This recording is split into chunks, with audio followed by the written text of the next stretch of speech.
Got your back. Hey, welcome to the Dungeon Run, friends and loved ones. Look at these beautiful faces. Hi, hi, hi. Oh, wow. Oh, Ron's here, and he's voguing. It's so good. Hello, friends. Welcome to another episode of Forbidden, episode 30 of our terrifying Call of Cthulhu series. Yeah, 30 episodes. Feels like a milestone for this little spooky story of ours. We're so grateful that you've been along for the ride with us.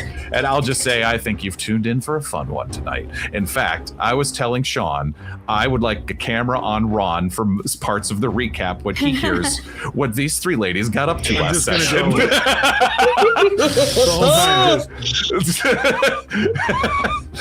What would Diarmuid do?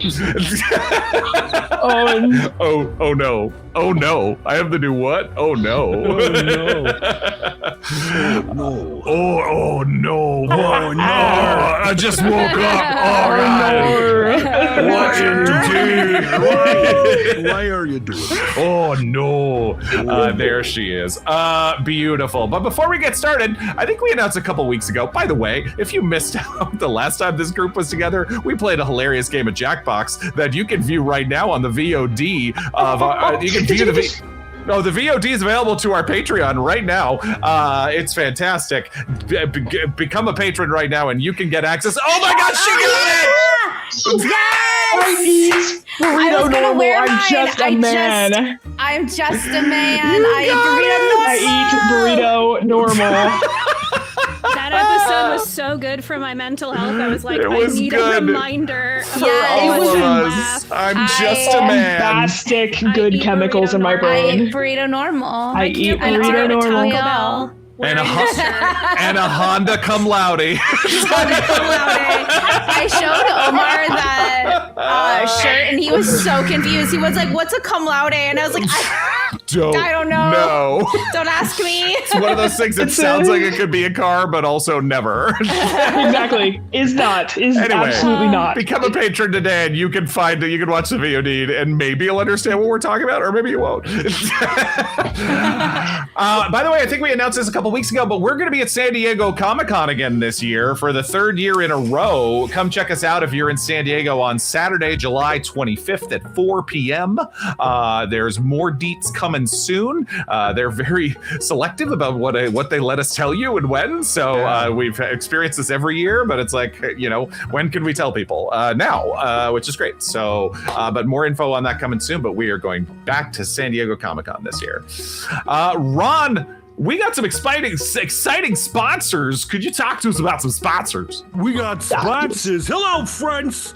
New sponsor, as promised. We're so happy to partner with one of our friends at Cantrip Candles. Woo! Simply put, they are the best-selling adventure and tabletop-themed candles on the market. Immerse your players in a faraway lands for your next session, or just make your house smell like a den of thieves or a snowy mountaintop. There is no end to the fun that can be had with these here candles. Go to cantripcandles.com and check out the incredible variety of items available, and use our new discount code DungeonRun10, all capital letters, for 10% off on our candles, wax melts, and sprays. If you don't know, Cantrip was founded by our friend Christoph Fisher. Yeah. And we're truly fans of what they can do. You got to check them out. And thank you again for sponsoring the show. I got two of their candles here. I do too. What do I have? I have a whole collection on my side Realm table. of Shadows. Oh, the Realm of Shadows is good. I think I got the Den of Thieves one. Away. Nothing compares to the Feywild one, though. Thank you very much. Forest of Fey, very good. I have a Gunsmoke one that was really, really good. I have the Library Scriptorium spray, fantastic. Not just friends, we're fans. No, we're not just friends. We're also a client. Cantrip Candle did like a partnership with Diablo 4, so I got that candle too. Oh, there you go. Oh my gosh, that's awesome. That's very you, Ron. Yeah, it is. I'm very Diablo 4. That's what we call you. We're sponsored by Die Hard Dice. They are the place to go for gorgeous dice and accessories. With free shipping on all orders $40 or more, they are the place to go for your favorite math rocks. Check out their gorgeous new designs like the Adventure Begins sets with a stunning gold or copper plating aesthetic. They look as if they were pulled direct from the forge and dropped right onto your table. Very Remember to pretty. use our coupon code DUNGEONRUN, capital D, capital R, all one word, at checkout for a discount on us. We are also sponsored by Eldritch Foundry, where imagination meets craftsmanship. Build gorgeous detailed minis for all your games, now available pre-painted. Don't forget about Eldritch Unlimited, their monthly subscription service where you can get unlimited STLs for your 3D printer for a single price every month. Perfect for you 3D printers out there. Show us, Ron. Show us. I set you up for this. You know I want to. This is how many minis I printed yesterday. Whoa! Oh my gosh. I He's got drunk this on them. guy. Drunk on minis. I got this little fella. I got a Sir Camden. I got a man with a broom. I got Just a man with the Watch broom. out for that man with a broom. I got a man with a hand. He's level 20. There's just a lot. A man with a hand? A man with a hand. Man with a hand. Is it his own hand? And hand hook car door. That's the It's a thing. mage hand. It's a mage mystery. hand. Ah, It's a okay. mage hand. Okay. Man with a mage hand. Ah, There we go. I'm not asking any more Rip it off questions. someone, or now we know. Go to Incredible. eldritch-foundry.com and be sure to use our discount code TheDungeonRun, capital TDR, all one word, at checkout. Our show is made possible by Patreon. Go to patreon.com/thedungeonrun for all incredible bonus content. For just $5 a month, you get access to cool behind-the-scenes content and our after-show short rest, exclusive only to your patrons. I was going to say, for cheaper than a price a gallon of gas. Exclusive VODs and updates, free so. interactivity, and a Patreon-exclusive D&D campaign run by none other than Morgan Peter Brown. Oh, hi. There's so many rewards at all our different levels. New patron shout-out. Welcome, Big Sky 2 PNW. Oh, Thanks, Big Sky 2. Thanks, Big Sky Oh. 2. Pacific Northwest or whatever. Yeah. Fellow PNWer. Sure. My brain read it as pone, and that's just an old internet Right, term. right. Yeah. Back in my day when we talked in leaks. we talked and in also leak got speak. our everything mixed up. There's so much more fun to be had. Get over to patreon.com/thedungeonrun. Morgan. I love the glimpses of Rachel as hardcore gamer nerd that she hides pretty well, but every now and then You have no idea. Back when You think I was I'm a Diablo fan? When I was a child, Oh my I was gosh. a Soul Calibur expert. Oh my I was god. 14 years old. Imagine how much these grown men hated me going into competitions and wiping them out. Incredible. Wow. It Wow. was That's rough. amazing. Wow. 14 years old. Wow. Wow. I Yeah. was That was. very good on Killick for a very long time. Always a story to tell there. Fantastic. As you might know, or if you're new here, we are an interactive show where you have the chance to affect our story in unique and surprising ways. You can use our custom Twitch extension or the link you can find in the About section of our Twitch page, or you can just go to streamelements.com/thedungeonrun/tip. There's two ways to help or challenge our players. You can choose to give bonus or penalty dice for any player or the keeper. It's just like advantage and disadvantage, where you get to roll twice and take the better or the worse, depending if it's a bonus or a penalty. Also, you can gift any player the power of luck. We are giving you the option of adding 10 luck points to any player's stash that they can use to turn a failure into a success. Reminder about how to cash in your free patron activity every month. Since it is July now, it's a new month. You can message us on Patreon. You can message me on Discord, or if you message Angel Devilson, who's in chat right now, she will pass it up to me, and then I will make sure that it is noted where you want to give your interactivity to. Thank you so much to everyone. We've got some good stuff coming in, I know. In fact, we've been getting, there was, who is it? It was Tuo Mask who was giving people I think I'm nuts, giving people disadvantage on sanity rolls. We've also maybe have some people giving advantage on sanity rolls now too. This is what Help. starts to happen. Help us. Please. Please help. Please, we will need it. We will need it. Please, my God. Okay, but I think that's everything. Thank you, friends. All right, let's get into it. I cannot wait for tonight. This is going to be fun. Hey, Sean, take us into the Forbidden.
The last time we were together, the investigators settled into their new temporary home.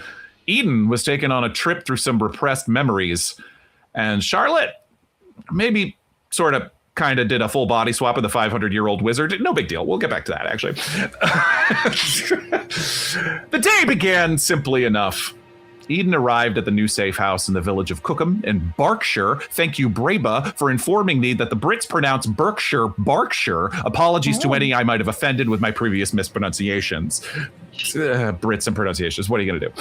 Disadvantage. A quiet 2-bedroom cottage, completely unremarkable in many ways, provided to them by Eden's uncle, Montgomery Danforth, who as a proper professional criminal had had many uses for such a house in his past.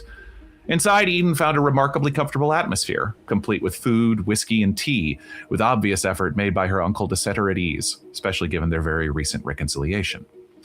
It would seem that even though several members of the team were currently on the run, or presumed dead, they would at least be able to do so in pleasant confines for the time being. As the others arrived, the crew quickly set about making themselves at home.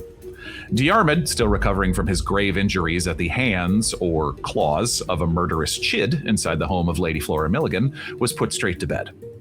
Charlotte, Eden, and Lorelei, however, began to brainstorm the next steps of their plan.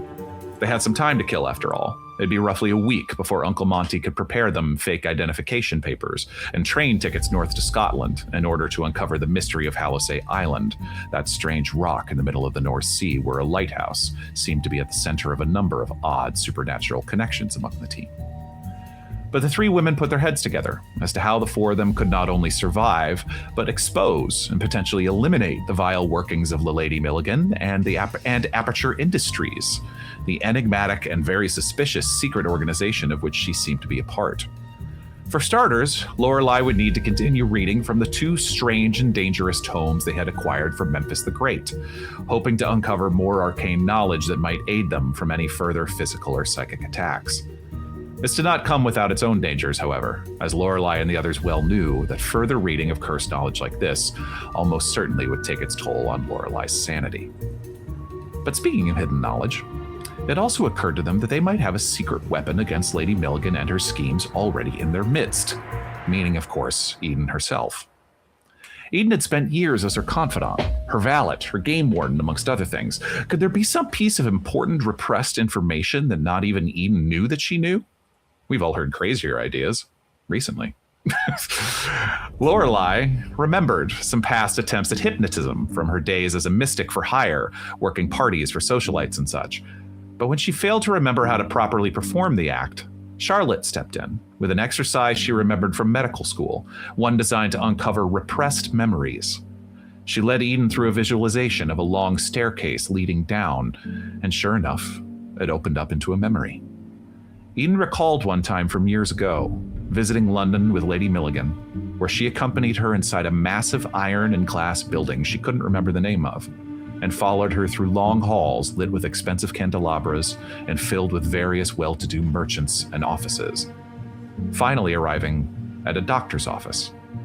An office belonging to Dr. Ernest Fletcher, a neurologist. Eden stayed outside and Lady Milligan went in alone. Nothing further was ever spoke about it. But something was odd about it. Odd enough to stick deep in the recesses of Eden's mind. Too many questions swirled about. Strange occurrences or odd omissions in all her years with Lady Milligan that now that Eden knew her, or at least partially, for what she was, it made Eden feel like she'd been asleep at the wheel. She'd been indebted to the lady after all. The noblewoman had found her and taken pity on her, given her a job and a place to stay when she could have just as easily thrown her out in the cold. But now she couldn't help but wonder, what exactly did she need Eden for? That question sat in the pit of her stomach like acid eating away at her insides. Finally, before the 3 women called it a night, Lorelei desperately wanted to get some more reading done. Sorry, I'm hearing a little bit of an echo. Is anybody else hearing that? Thank you. There's a tiny Morgan somewhere. Thank you. It's freaking me out, bro. Has to get louder before it gets... This is all just a part of our There we go. It's all good. mind mess today. Finally, before the 3 women called it a night, Lorelei desperately wanted to get some more reading done. She turned once again to the Book of Aben, that strange otherworldly tome bound in dark and twisted wood, supposedly written some half a millennia ago by an honest-to-goodness wizard, filled with frantic writings and powerful spells that could unlock any number of incredible or terrible possibilities, including contacting none other than Yog-Sothoth themselves.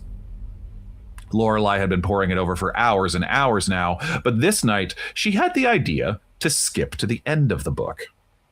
So little was known what happened to Aben after all. Perhaps this book's final pages contained some kind of warning or clue as to what befell one who dealt so powerfully in the realms of magic and madness. But what she found there was more than she could have ever imagined. In a discovery that sent a chill up her spine, she found a cryptic entry describing a vision of darkness, and then awakening into a time and place that was completely unknown to Aben. A place that sounded an awful lot like the back alley hospital where the team had spent the last few nights. Everything about the description made it seem as if he had dropped into the body and mind of Charlotte 2 nights previous, when simultaneously she had received a strange vision of a stone tower and ancient-looking torches on the wall. Everything down to the jewelry Charlotte had been wearing that's after stealing it from Lady Milligan was there in the final pages of the book written 500 years ago. How was that possible? It would seem Aben might be one of those entities that Josephine Lynch had warned Charlotte about.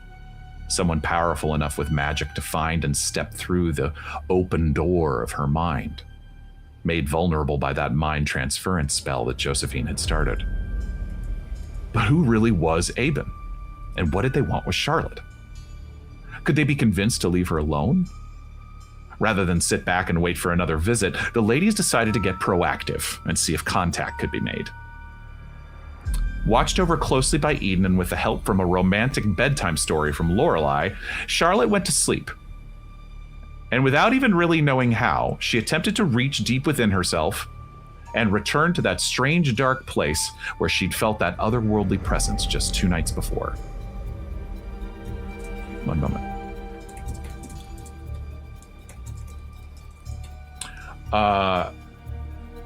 She reached out through the power of her will and into that darkness, and she felt an answer. The 2 minds met somewhere in that ether and tethered together. For how long, we can't be sure, but an exchange began to occur. Charlotte's eyes opened, and she was in a strange circular stone chamber. A tower, some unfamiliar snowy landscape visible out the window, frozen like the Arctic. She took in the room around her, dressed in well-made but old and tattered robes. A study lit by candles and torches. The smell of ink and smoke and minerals. And a massive oak table filled with charts of the sky, meticulously drawn on yellow parchment. Something about the charts seemed different or off to her. They weren't charting distances. They were charting intervals. Time. And as if to confirm her investigation, she saw a small note scrawled in the margin of one chart in a strange manic script. Time is not a river, but a wheel. Back in the cottage, Lorelei and Eden held their breath as they waited for some sign that their friend had succeeded in her exploration. Anything that might indicate she'd made contact. Suddenly, they both jumped back with a start as Charlotte's eyelids flew open. The color of her eyes was different, darker than before. They focused on the 2 women sitting in front of them, and Charlotte's mouth opened, and in her voice, this new entity spoke. The heavens record what men forget. And Lorelei knew she was not looking into the face of her friend, but into the eyes of Aben. And that's where we stopped. Normal session. Totally normal. Nothing to be afraid of. I'm not worried. Mm-hmm. I knew. I called Surely. it. Let it just be known. Yeah. You did. You legit did. You did. You legit did. I don't like it. Let's see. Okay. We figured out the echo. Thank you, friends. Okay. This is where I want to start, because wow! Because wow, indeed. Diarmuid. 100-year-old wizard waking up in our room. It's fine. Diarmuid, I would like to start with you in your bed by starting to roll a con roll, which, because per the rules of Call of Cthulhu, you have been recovering in a place of somewhat comfort, you will get to do it with a bonus die. You're muted, sir. Remind me, two d10s, and then I choose the better one? Roll it. Yes, you get to re-roll the 10 value. Yes, and take the better. All right, so con, you said? Con. My con is not great. Shock. But 21 under 40? 21 under 40. I'll spend the 1 to make it a hard success. Okay. All right. Got it. With a little bit of luck. All right. Let me double check my rules here on certain kinds of recovery. Okay. It's a regular success. It's a regular success, even though it's hard? Oh, no. I'm sorry. You said a hard success. Yeah. Okay. Got it. Assuming Yes. I can spend the luck for that. You can. I will allow for that. You heal 2 more hit points. Oh, yay. What are you at? 8 out of 10. 8 out of 10. Your major wound does not come away yet. So you are almost back to full health, but your major wound remains for the time being. Remind me, the major wound is... The major wound, as long as you have the box ticked, if you drop to 0 hit points with the major wound box ticked, you are dying. Got it. Now there are rolls, much like D&D, there are still survival rolls in that time, but you can be knocked unconscious. You can hit 0 hit points without getting the major wound box ticked, and then you are just unconscious. Gotcha, okay. You're kind of just taken out. 0 versus 1, negative. Negative, yeah, basically. Using D&D rules. Yeah, them's the rules, kind of. Cool. But yeah, the major wound is of course ticked when you lose more than half your hit points in 1 hit. Right, so I feel like it's like my shoulder is mostly healed, but there's still a very major healing, one of those large claws that went real deep. 100%. Yeah, and it basically, it got to basically wind up and take a shot at you while you were stuck there in the middle of that room. So, yeah. I don't have to remind me. I have the wound for that. Roll either a listen or a spot hidden for me. Okay. As you have that moment of disassociation as you wake up in a strange place because you've just arrived only a few hours earlier to this cottage. Bonus die? Let's see. I didn't use the last one. Should I have? Maybe I got better than 21? You can try if you want. Actually, it would make, if you get an extreme, it does make a difference. Another 2. So it's still another 2. Okay, still same. You do have a bonus die if you want to use it. Great. From HH. Thank you. Oh, HH. Yes, I believe that. I think I know who that is. There is a member of our community who likes to offer little gifts in the names of important characters around the story. So, Halvard Holson. That would be 1. Yeah. A 1. A 1. All right, nice. I got a 61 and a 0-1. There's something about you that is attuned to danger. That doesn't surprise you. And it's quiet in the house. And you wake up for a moment, but you hear, like, you're attuned, your senses are attuned, and you very quickly hear a come from the room next to you. It's subtle, but it is a sharp intake of breath. Clear that it was that. I mean, with a 1, yeah. And who was in the room next to me when I went to bed? Do we know? No one. I mean, it hadn't been decided. You were first. Okay. You were first to the bed, basically. Okay. All right. I will. And I quickly look around the room. My stuff is there. Yes. Okay. So I'll make sure to pick up my handgun. Sure. And ready it. Make sure it's loaded. And okay. And go to the door. And then just sort of. I'm gonna knock first. I'll knock first. Hello. Who's in there? Lorelei and Eden. This Charlotte is sitting up. This Charlotte that isn't Charlotte is sitting up in the bed. and just taking everything in. After they said what they said to you, and you said, actually, Lorelei, you said their name. I said his name and I wanted to see, was there any surprise? You say the name Aben.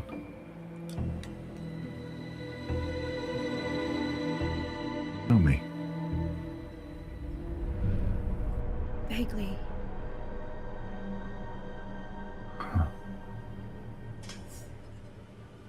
The antiquarian. Yes? The eyes shift to you, Eden.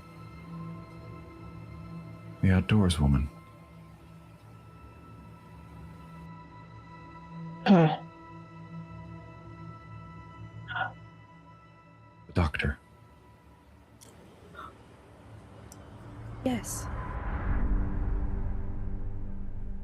You're hearing voices, Diarmuid.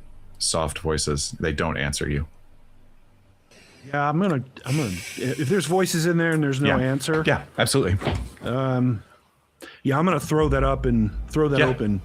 I'll keep my. I'm not gonna bust in because I got a major wound. Sure.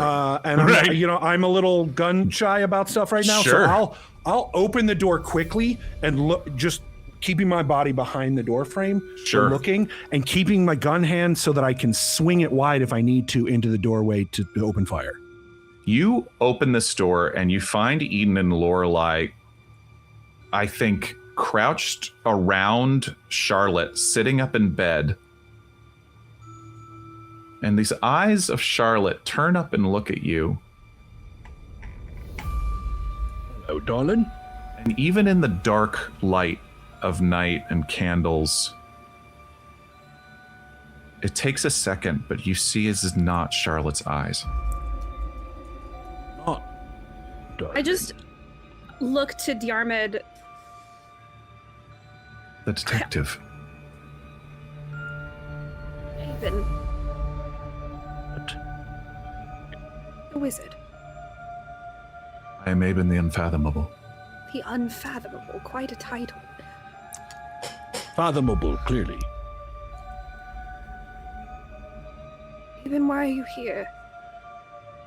Why are you in Charlotte? I seek the undying. Yourself. No. No. Who? The soul thief of Comorium. The what? A trespasser. A trespasser. A poacher. One who moves where they aren't welcome and drains the land of its resource until they've sated themselves and moved on to another. Do you mean someone who uses your spell? The mind swap. The spell is not mine. I find this magic.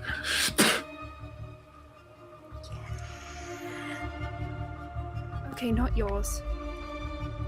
But do you mean someone who uses that kind of ability? Yes.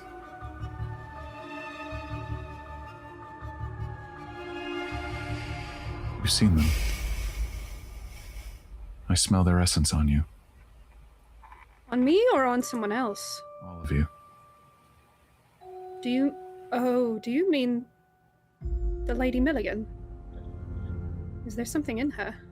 They've taken many forms. I don't know. How? Even I have no way of knowing that the form that I saw them in was the original. Can you describe it? I take a moment. What's that? It was the time that I first came across them. They were a man, a holy man, they called themselves. A reverend? But even then, he jumped to another. Because that body was destroyed.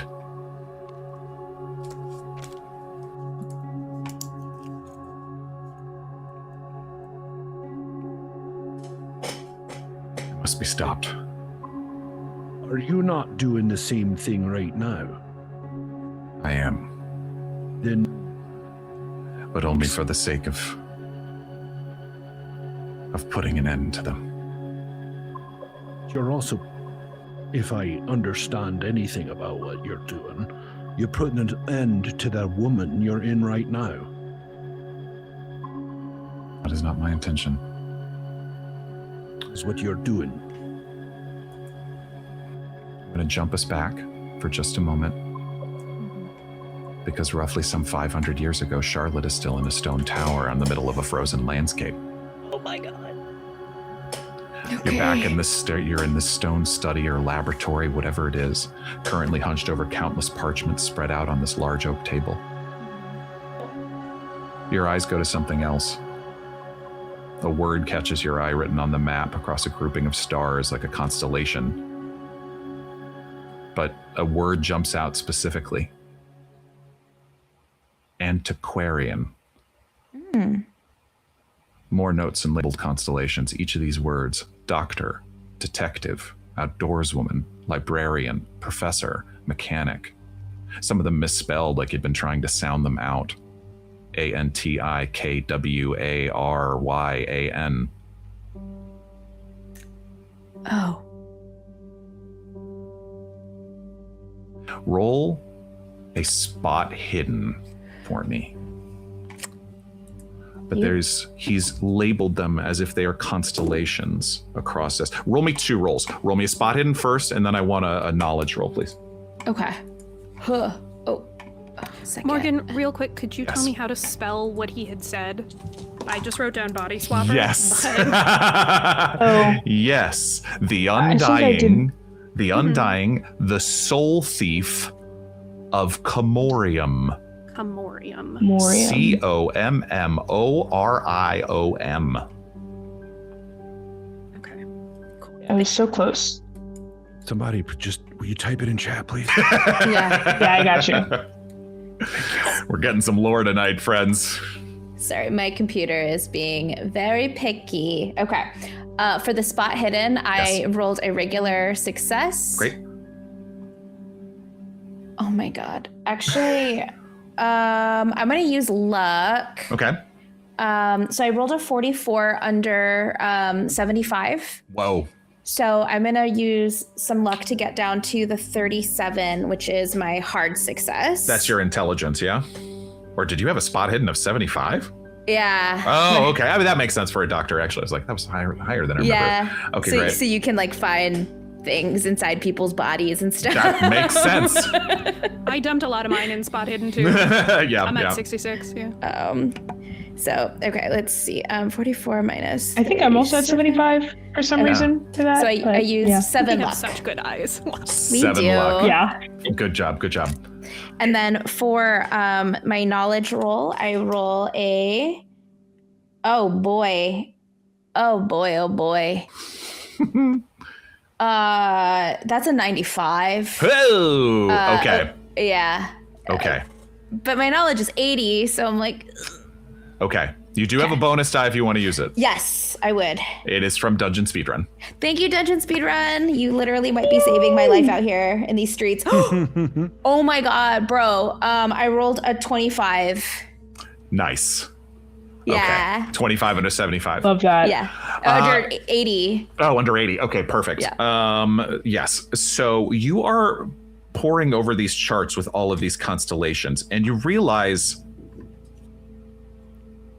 pretty quickly that you're not looking at a sky that you're familiar with. These, like Orion's belt, nowhere to be found. But with your hard success, you realize that Aben seems to be charting the constellations inside the ether. Those stars in the sky that you saw first. Okay, so And he seems to have found characters and prophecies amongst them. And with your 2 hard successes, you do notice, and he's labeled, so he's written labels across outdoorswoman, antiquarian, as I said, all of these where he's found labels. It seems like madness, but it seems to make sense to him. You're able to chart, as I said, through time, the constellation for the Doctor and the constellation labeled Wizard come together at a certain point.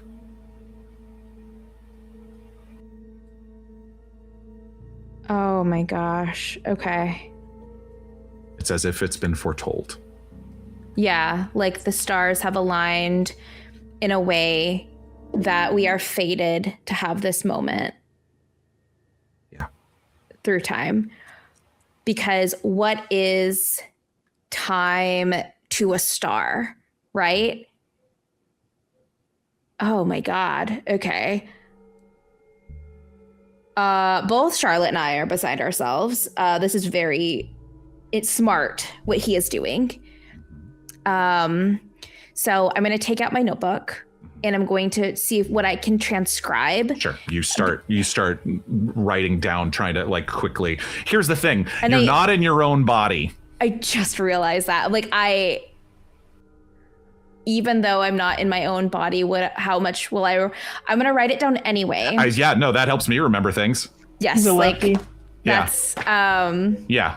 So I'm going to write it down anyway. Great. And I'm going to write a message to him. Oh, shit. Oh, As pardon my well. language. Yes. We don't go full family friendly here. Keep going. Yes, I love this. If you want a moment, I can. Yes, Okay. Let me think about it, but I would like to Craft write a your message message. for him. Okay. Yes. I jump us back to 1923. Eben, is there anything that you can do for Charlotte?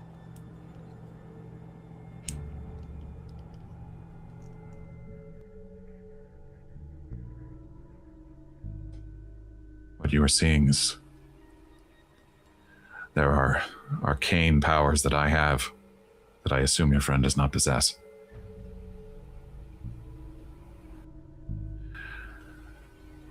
I believe I can identify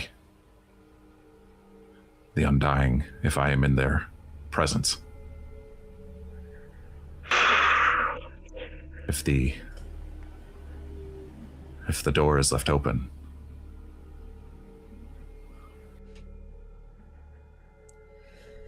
I cannot guarantee your friend's safety. Can you do anything? I can use my powers to protect, but the lives of a few mean nothing against the fate of millions. I understand. You are seeing the world in a much different way than we do. You are seeing multiple realities at once or timelines at once, but we are simple people of a certain time, and we are finite. And I will You are anything but simple, antiquarian. Oh, no, thank you. I am very simple, but I am simple enough to know that I will do whatever it takes to help my friends. So if you will say that you will help her, then I will help you. This hand that's Charlotte's and not Charlotte's reaches out and touches you. Taught you your powers.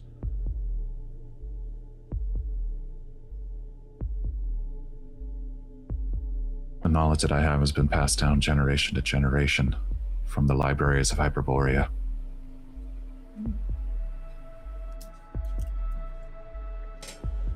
From what I can tell... Cold? Is it very cold there? It is? Yes. You know etymology. Fitting name. All of you are here by your own free will, but all of you are here because you are meant to be. We all play our part.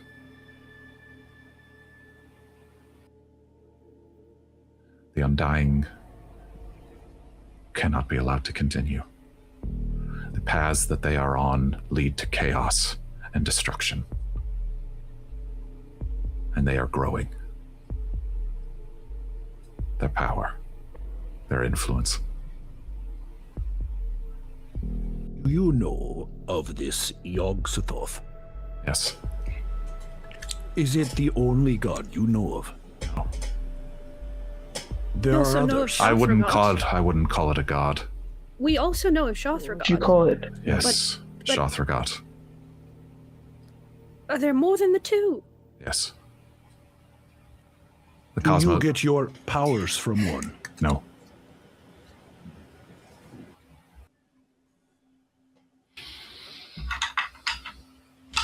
Aben, Is there an insight check on that? I know he's in Yeah, someone roll me a else's body. psychology roll Yeah. for sure. I Absolutely. know he's in someone else's No, body, no, but I still. Could I also? yeah. Psychology? Yes, yeah, it's psychology. I'm not good at that.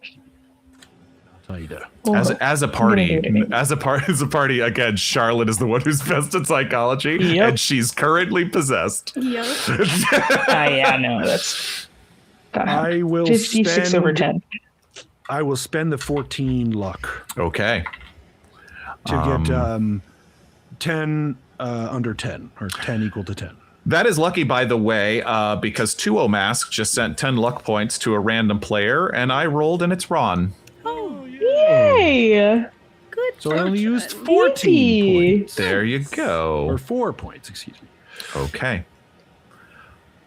You get the sense that there is something. Okay, so you rolled it. That's a regular success on Regular psychology. success, Yep.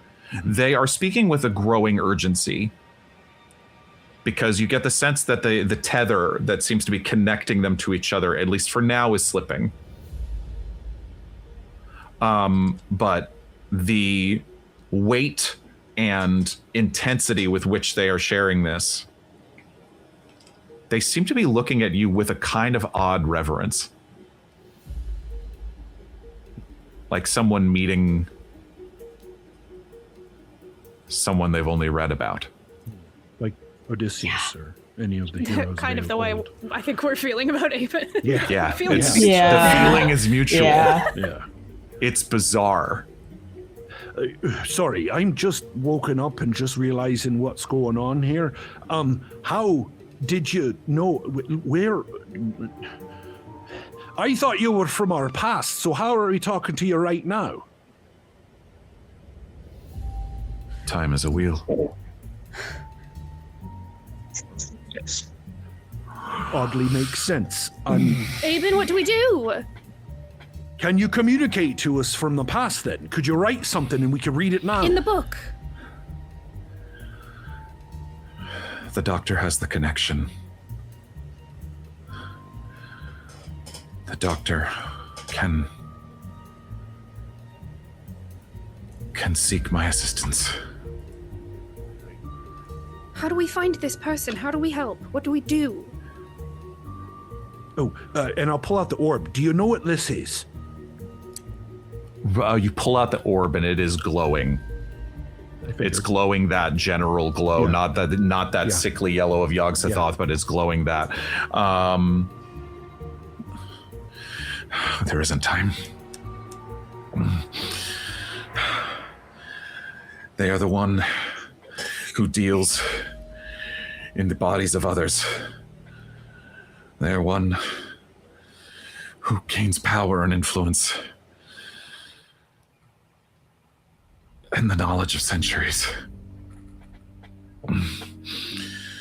You are close. You have seen them. That is all I can. How do we stop them? And Charlotte's head falls back. Um, Charlotte, in your last waking moments, as you start to feel as you're scribbling, you actually start to feel your hand like, Oh. And you know that you have seconds. Huh. What do you do? Okay, I wrote. Can I say what I wrote? Or okay. Yeah, please. Okay, so as I had been scribbling, I write, I am the doctor, you are the wizard. There are people who wish to use your magic for evil, people who use people as doorways to prolong their life, but maybe you can help. We can exist as one. Can we exist through time as a single beam of starlight that shoots through? Find me again, come to me in dreams, or teach me how. Perhaps we can be partners in this, and the last thing I write is Lady Milligan. Okay. You are feeling like your breath is catching in your throat. as your fingers are barely like you're losing motor control and you're barely able to finish the scratching of Lady Milligan.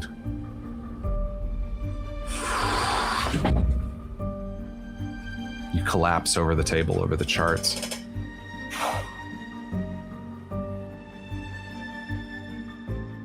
Three of you sit there for a moment as Charlotte seems to pass back out, her head tilted back, her eyes closed. And for a few moments, it's like she's still dreaming. Her eyes shift in that way of REM sleep underneath her eyelids. The three of you have a moment. What do you do?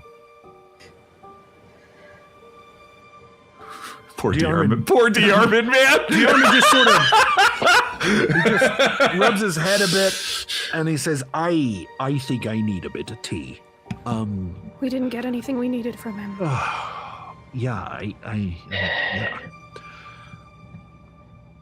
Right, well, I'm still trying to wrap my head around there's other gods. He said not to call them gods, so I don't... Well, what would you call him then? Beings of I massive wanted power. to know. That's what a god is. I don't know. I didn't say they were the god. I'm saying they're god. They're a god. No different than Zeus or You Loki. didn't even get to ask him any questions. I'm sorry. I have Eden. a wound. No, I'm talking to Eden. We both kind of took over that conversation. I don't expect you usually to talk. You wanted more answers than I did. You asked every question that I asked. And... God, I wish we hadn't have lost him so quickly. Me too. Charlotte. Well, don't be too happy I'm back. I think as soon as she Sick. says something, was Lorelei just good. collapses onto her. Oh. Just like puts her Yeah. arms on her shoulders and holds her. Don't get me wrong, I'm very glad that you're back. Get the tea started. It worked. I was in a place of there was a stone, and he's so smart. He charted. Wait, where were you? I was away. I think him. I was where he was, where he stood, where he studied. There was. Was it cold there? Freezing. It was snow everywhere. Hyperboreum. He told us that's where he came from. Hyperboreum. Hyperborea. Hyperborea. Yes. Hyperborea. Camorium and Hyperborea. There is a body snatcher that we are, I guess, tasked with finding. Well, the thing is, I don't know if this is, if he is in the past or if this is our past, if that makes sense. I don't feel like I don't know if the stars were different. You mean Right. like another reality? Maybe. Well, he said time was a wheel. So if his past is if he's in our past and we're in his future, we also could say the same, because that's how a wheel works. So That doesn't make sense to me in the slightest, but well, what do I know? Just trying to use the metaphor he gave us. So that means that his life could be our future. Or It the spins. reverse too. Aye. It didn't... I mean, this all started because Ouroboros. this all started because Lorelei found an entry in a 500-year-old book that described a place you all were 2 nights ago. For that to work, it means there has to be one continuous loop. So like time is an accordion and it's just overlapping in itself and We're being played. Well, I don't know if it's an accordion as much as it is. It's the only way I can make it make sense in my brain. Does that make God a polka player? Sorry. Like Weird Al Yankovic? Actually, yeah, well, you said Honestly? that. Somebody, I would be okay. somebody wrote that, I think, that mean, God was an accordion player. Weird Al Yankovic is God. We got it. Yeah, that makes sense. Yeah, could do worse, honestly. I have questions for him. Yeah, right? Why? How? Stop. If time is a wheel, it circulates around something. Is that a good word? Like there's a center to it, right? Right. And that If it's holds a all the wheel, yeah. balance. Aye.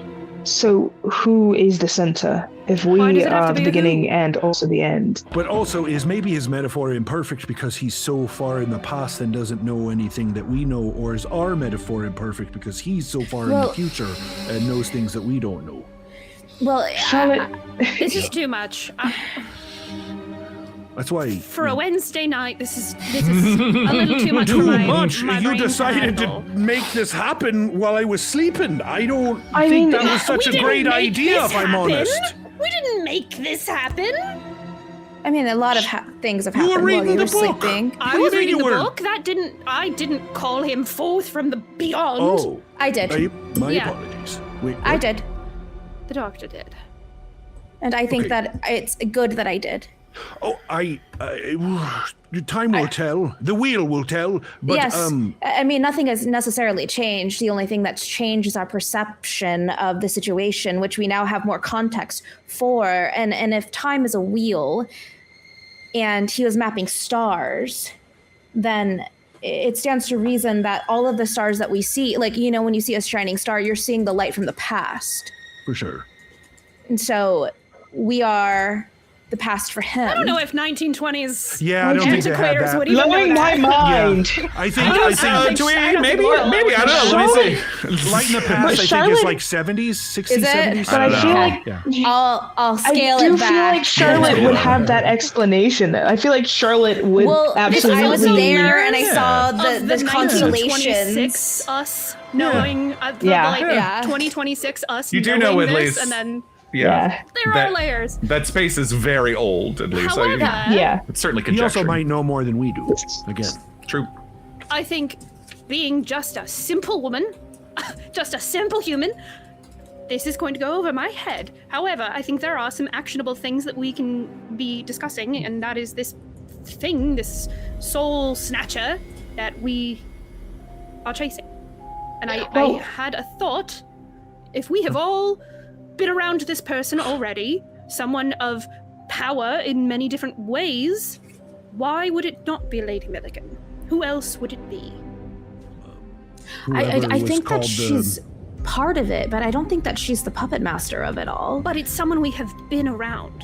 wouldn't it be whoever was calling themselves the magician? You mean, You mean Memphis? Right. why Memphis? Well, I mean, if Memphis was not all powerful. And isn't he in prison? But Lorelei knows. I He's mean, powerful, but look, he's not that. Look, I'm really taking the devil's side on this, just because it's the way to suss out what's real, what's not, and just Okay. mix things about. So I'm on your side. The fact that she drew something on a door and an alien came and stabbed me in the back, And she seems to have this it quality seems of pretty- this heavy amount of knowledge. But that means then- if I was going to think of anyone who was a body hopping creature, my first thought would be Lady Milligan. And I'm not saying that's Okay. the end all be all answer, obviously, but it's someone that we have all been around, and it's someone of immense power. And I cannot think of And anyone else they're at her level Well, alive, that we know right? of. there could be- is And someone else. It could be some random Joe in the Could street. be that we passed. Josephine. It could be. It one could of have us. been. it could be you. Aperture. Isn't that the person who the company? It's a company. Yes. And isn't there a man who we Dr. Ernest Fletcher? Yes. Ernest Fletcher is the doctor from Eden's neurologist. memory. Is the neurologist from Eden's memory. You're not sure how it connects, but there is that connection. But there that's is also not a person we've all been That is around. true. That is true. Yeah. Exactly. Neither is Halvard Holson, the other name that you know from Aperture Industries. By the way, kudos to Surena, who did look it up. It's true that the actual speed of light was not determined until 1983. However, as far back as 1676, they did prove that light travels at a finite speed. So one could perhaps conjecture that they knew that the light coming from stars was very old. Lorelei would not know that. No, for sure. Yeah. Fair. I would argue you would, though. I feel like you might. She would not. You don't read books from the 1600s? Okay. Lorelei reads, but I don't think she would know this. It's not her She's my area of character. I choosing. know what she knows. It's true. I was just, There's no it was reason a for thought. her. It was a thought experiment. She's an I was Eden trying to give definitely you more doesn't credit than know. you wanted to give I yourself. love it. Keep no, going. I know who she is. No, it's good. Okay. But yes, you have more questions than answers, it seems. Maybe it is Lady Milligan. The last thing I tried to leave a message to Abed, and what the last word I wrote was Lady Milligan's name. But Why did you write it? well, I wrote it because I wanted him, if he is in the past, then I'm curious about her lineage. Oh, If so we if- were kind of having the same thought centuries apart. Yeah. And because I don't know if it is, I like to believe that Lady Milligan is not a bad person, but perhaps got to know bad people. But if Abed could keep an eye on her lineage and make sure that she doesn't turn into, I don't know, body snatcher, potentially, then... I will say, to put to rest one theory that I think Charlotte could easily do is that because of Aben's knowledge of time and the inner workings of the wheel, so to speak, that if it were Memphis, Aben would know that they were already dead. Yeah. Mm-hmm. So that I just wrote her name. I didn't finish the word lineage or stop or anything else. So Well, I had said the same name when I was talking to him, so... well, we can test time, right? Eden, Yes. have you contacted Lady Milligan? No, I have not yet. You spoke about earlier tonight. You did speak about that Yeah. telegram. What the move is. Do you plan to?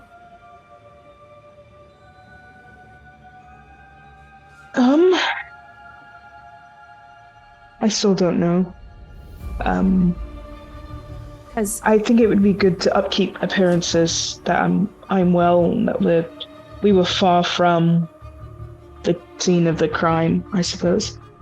But well, I don't want to put any undue pressure on you, so this is truly up to you. But there could be a way to connect with Lady Milligan via telegram and kind of get a vibe check to see if she's different.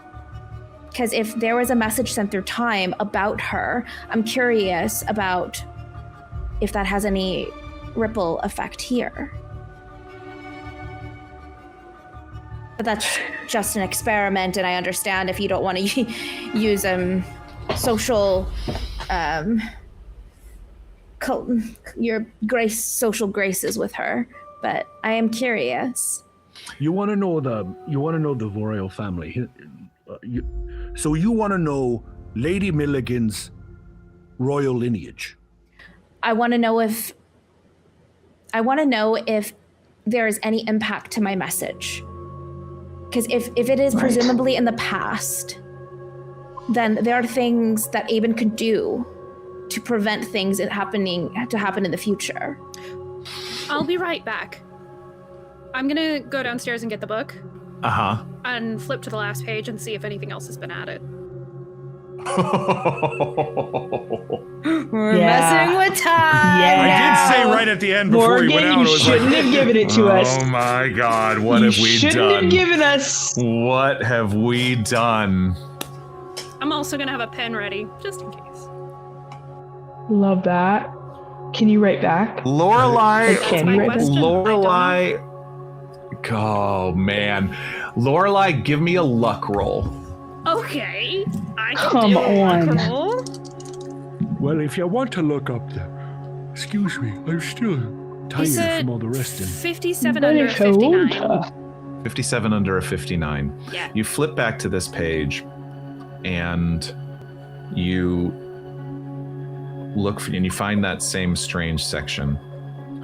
And now there's an odd feeling because now that you've spoken to them, it's like you can hear them in Charlotte's voice, like you can hear their syntax and the way they speak and the way that it's written. That gives it a little more heft and spooky quality to it. But no, the book ends in the same place. I'm gonna, on the very, very, very last empty page, Mm-hmm. in like just small font up in the top, I'm going to write "hello?" ? Okay. And then I'm gonna close the book and just hold it. Okay. Keep it with me, and I'm gonna go back upstairs. This is what I will. Shake it. What is your current? Yeah, right. What is your current Lorelei? Because I believe you're the only one who has this. What is your current Cthulhu Mythos score? Yeah, my Cthulhu Mythos score is 5. Is Got 5. 5%. Can I have a little more? Roll me a Cthulhu Mythos roll. Okay. Okay. Do I have any advantages? Yeah, I am going to say you don't get the use of any luck on this, but you do have a bonus die from Dungeon Speedrun Okay. if you want to use it. Yeah. That was a 36, which is still pretty good, but it's Not bad, not bad. That's a 36 again. Ah! Universe just said no, not this time. These words like Hyperborea and Cremorium and everything, as you're sitting there and kind of pouring through this book back, you get the sense it's like you're close. You're close. And as you're like, no, it's not there. It's not at the edges of your thing. You haven't seen it yet. But also, your mind goes to Professor Julia Smith, who you're currently, I believe we decided, set to have an appointment with tomorrow. If there is anyone who you trust who potentially may know more about some of this ancient weird stuff, Yeah. not a bad place to start. Also, Lorelei doesn't understand the etymology of this name at all, but Rachel thinks Right. it's very funny that the name Hyperborea basically means very cold. Very cold. Extra cold. That is not my invention. I believe that's an H.P. Lovecraft invention. Yeah. Hyperborea. Yep. Yeah. The mention of it is Extra boreal. Yeah. his author friends. Very will- Extra boreal. It's boreal. It's funny. soup's boreal. yeah. Very way cold. boreal. Yeah, I'm from the land of super cold.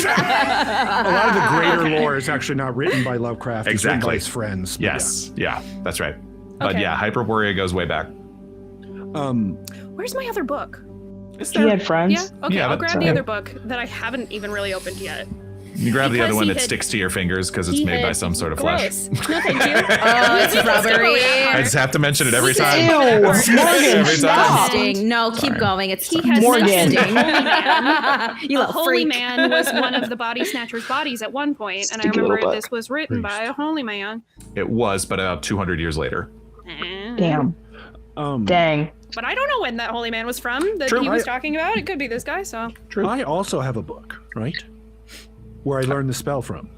You Memphis's notepad. yes, it was actually from from Hawkins's notepad that he had cribbed from Memphis. If you want to know the royal lineage, you can get that from any of the numerous Libraries, publishings since the 1800s. They make them monthly, or Yeah, for sure. quarterly. So if you want to actually go back and look, you can. Now, if she's, hidden who she really came from, or if it's real or not, that's the question. But you can look at what is written. Or jumped into that body from another time. Right. Didn't we looked up some of her family, like where her wealth was from, right? I believe, yes. Yeah, no, she does. Yeah, she's old money. Yeah. Her family has had that title and everything for quite some time. And I think, as we uncovered in a previous thing, which was, I think Lexi, you asked the question: is she ever someone who seemed concerned or obsessed or anything with her heritage, or not her heritage, her legacy? It's like end of life stuff. Yeah. Correct. And no, she did not. And she is unmarried. She has no children. She has, by all accounts, seemingly passing it on to no one. I just realized something. I'm Lorelai's sorry, at the Eden, door. if I'm putting this out into the real and it's not real. Was she making you the next thing she's gonna jump to? Does she raise you as a body to live in? So But then here's why the thing. release us so easily? That was an inside thought that we all kind of had. And so now that you've said it out loud, it becomes an outside thought. Well, I would never have thought of it until just now. Until because after you've been what she just asleep. did. Why would she Yes. not keep her so much closer, though? Keep her safe if this is a body that she wants I to mean, inhabit. If She's she can been checking in, inhabit but she any- doesn't know the extent. She doesn't know the extent of the danger that we're in. Why would she So allow she you thinks- to be hit by a car? If that's a body that she She wants. didn't allow, but she allowed you to leave thinks the that I'm giving you. She thinks that I'm giving you guys probably tools of the place. She doesn't know what we're getting into in the slightest. It also might be like a bird, where birds learn. They grow. They are born with certain knowledge, and you don't have to teach them anything. So it might be something like that, where the body needs to learn things and know things before she can jump into it, so that they have a basic understanding of what life is and what Why- to do. Like, So you couldn't just jump into a maybe- baby, right? You wouldn't want to. Maybe Then why I could. would she... Sorry. Imagine a baby. I think that. No, I don't want to. No, thank you. Sorry, that was a joke. That was a joke from before the stream started. You're welcome, It's Mark. not It's an inside inside joke. joke. If it happens before stream, it's an outside joke. Think Yes, of the baby. yes. Yeah. Fair enough. All right, but Diarmuid, I why would she not pick a body that has, say, massive magical potential? Well, you don't. Maybe Eden does. Do you? And we just have. Does she know any magic to test it? Has she I- read a book like you? I Has don't she think read a so. notebook like I have? Then why would she be planning a body specifically if she's not- haven't. Why would it not be someone that Maybe she's she will teaching? bring the magic with her. Maybe she'll bring the magic with her. Yes. Charlotte and Yes. Lorelei, That's how it roll me intelligence rolls, please, both of you. Okay, dokey. Okay. Oh, that's a Look, I'm 7. hoping it's not true. I Noise. love Under that. 80. It's a 7 under 88. Noise. I rolled a 6. We hot tonight, babies. Okay, both of you are hearing this kind of conjecture about, the look, the science, quote unquote, of body jumping. Yep. Charlotte having just experienced this, and Lorelei having done a bit of reading on the mind transference spell. I think with those extreme successes, you would be able to understand a couple things. It truly is like a download and upload of a mind into another body. However, why not a baby, or why something like that? There are certain things that transfer, but there are also certain things of a body must be able to handle it. A baby's brain has barely been formed. So there are, if not hard and fast rules, there are dangers, or, I mean, So it As- has as to be un- a vessel powerful enough to hold and big enough to hold it. So it cannot be a vessel that this quantity or power cannot fill natively. I mean, you could try, but there would be massive risks involved trying to jump into something so unstable as a small child's mind. Well, I'm just trying to think, like, if I took my brain and tried to put it in your body, I'm not going to have the years of gun experience that I've got that is innate in my muscle tissue that isn't in my brain. Yes. Eden has a lot of things that I think Lady Milligan does not, especially that are physical. So it would make sense to me that you keep, especially if you know them intimately enough that you could get close and, all of that thing. However, I think a lot of Lady Milligan's power is from her abilities. And as you and I now know, because we have both done magic, right? Which is the only thing I can call it.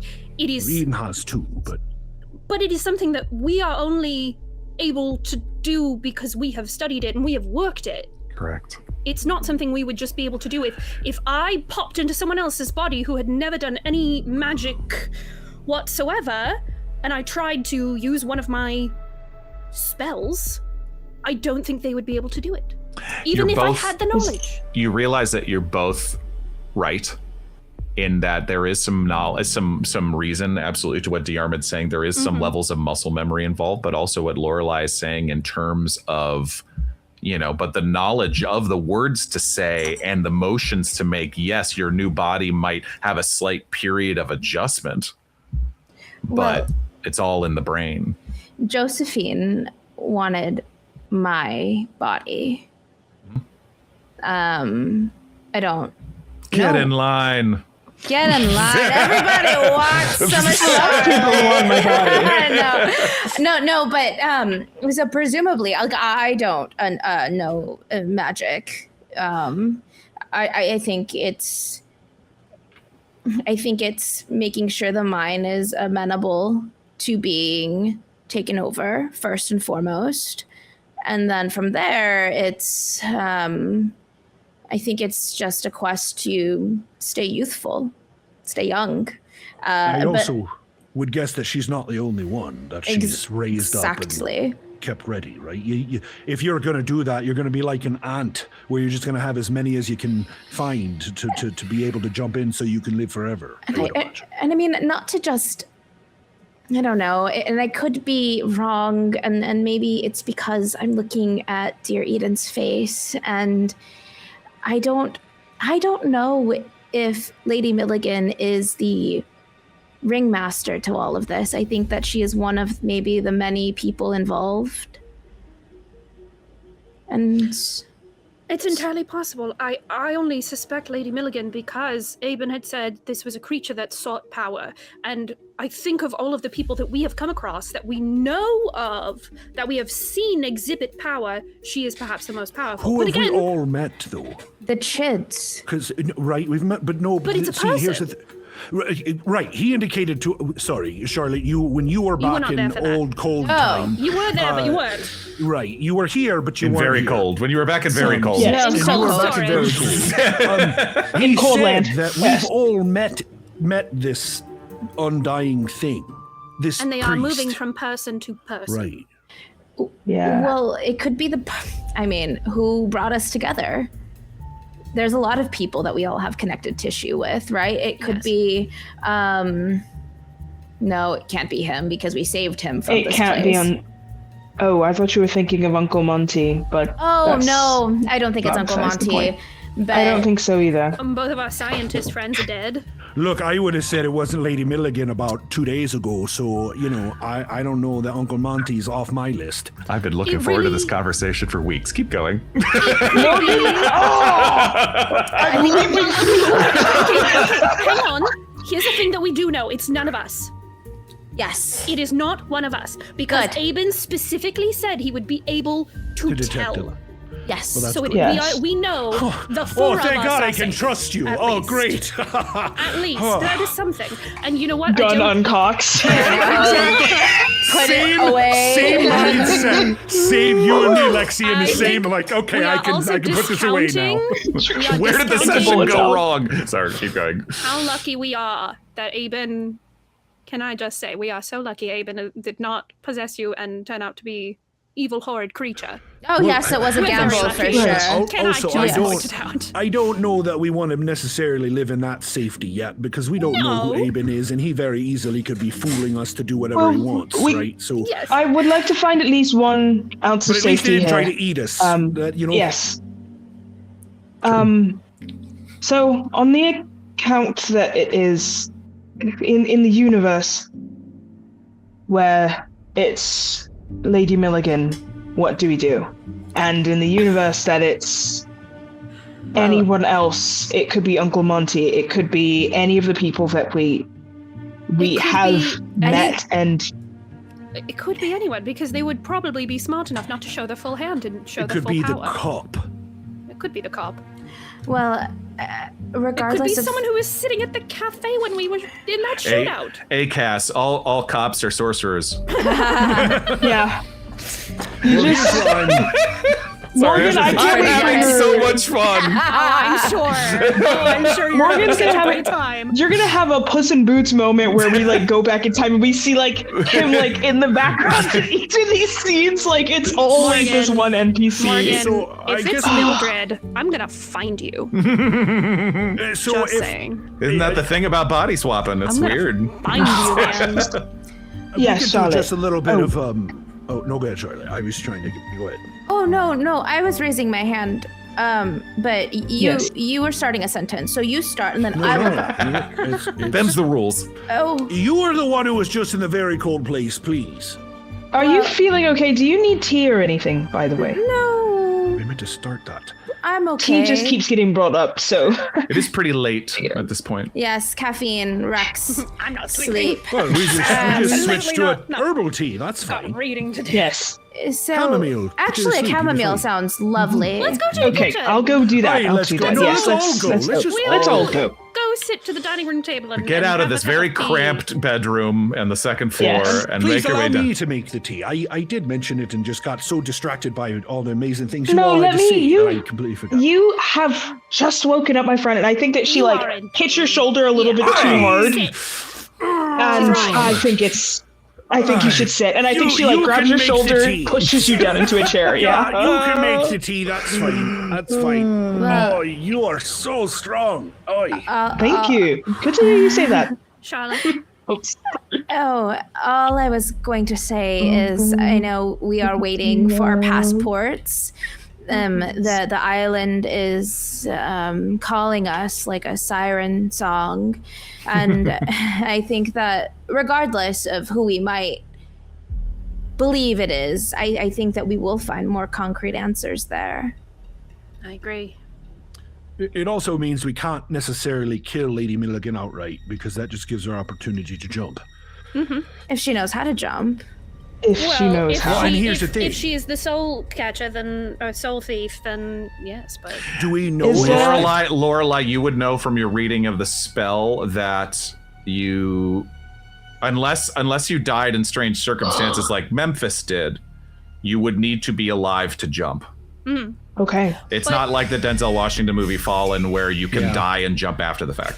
But did I get the impression that this was just a very Plot. powerful person that knew this spell, or is it Spoiler alert. something Spoiler else alert. entirely? I mean, that's the whole point of that movie. I'm so sorry, Rachel. Go ahead. I'm so sorry, Rachel. Ask the question again. Did I get the impression that this is a person that is just very powerful and knows this spell, or is it something else entirely? Oh, that's interesting. Like a creature It's like like a Chid that has the innate ability to. that's a very interesting question. I'm not sure you could know that yet. Yeah. I will just say that the way that Aben spoke about them was as if it was someone they had been chasing for a long time with a lot of hatred. And the way that they referred to their magic, this magic that they hate, that Aben hates, it makes you feel that whoever this is a master at this. Yeah. That is what you know. I would definitely share that impression that I got. Ron, Dungeon Speedrun has given you 10 luck points. Thank you, Dungeon Speedrun. That's so sweet. With a over? welcome back. Can I go over my yes, max? you can go. Wow, you never spend your luck, huh? Yeah, I spend it all the time. Yeah. Keep spending more. No, I'm kidding. You've just been unconscious for a little bit. That's what it spend is. when you're not conscious.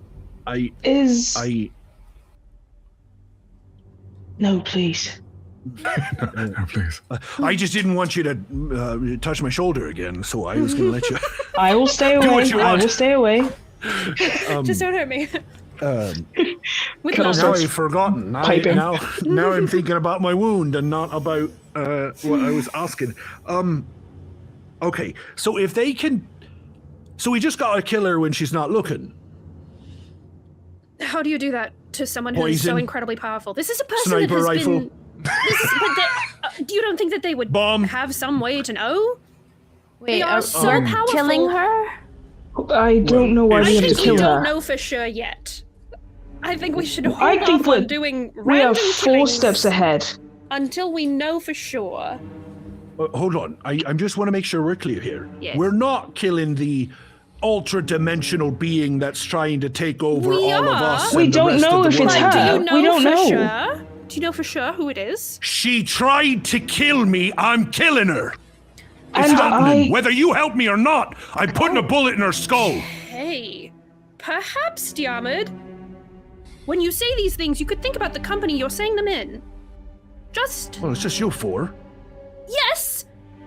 And 3. do you have someone perhaps in this company who thought of this person as a beloved mentor? Yeah, and then they tried to kill me using an alien. So Yes, I but don't could you think they're the perhaps be a same little person more that they think they love. Oh, someday we're going to teach you a little more empathy than this. I understand. I have no empathy for that lady. Not for the lady, but perhaps for a friend. I have all the empathy in the world for her. The reason I want to kill her is because half the reason I want to kill her is because of the lion and the absolute devastating betrayal that she's put on her. Eden? Would you like to have tea with me in the living room? Sure. And I've already, as this has been going on, Eden has poured like the 4 teacups of tea. Yeah. But we'll just grab the 2. And it's more just letting them have their space and have this conversation. But you, my dear, we should remove. Like, let's just. I would love to talk with you. Sure. And I think, I think we'll just gladly leave and give you your teacup. Oh no, maybe we go outside. Ooh. It's late at night. Oh yes, and there are crickets. Yeah. It's a pleasant enough village. Yeah. Yes. I was going to say lightning bugs, but I don't think that's here. I don't know either. I don't I don't think so. So, yeah. But at the very least, crickets.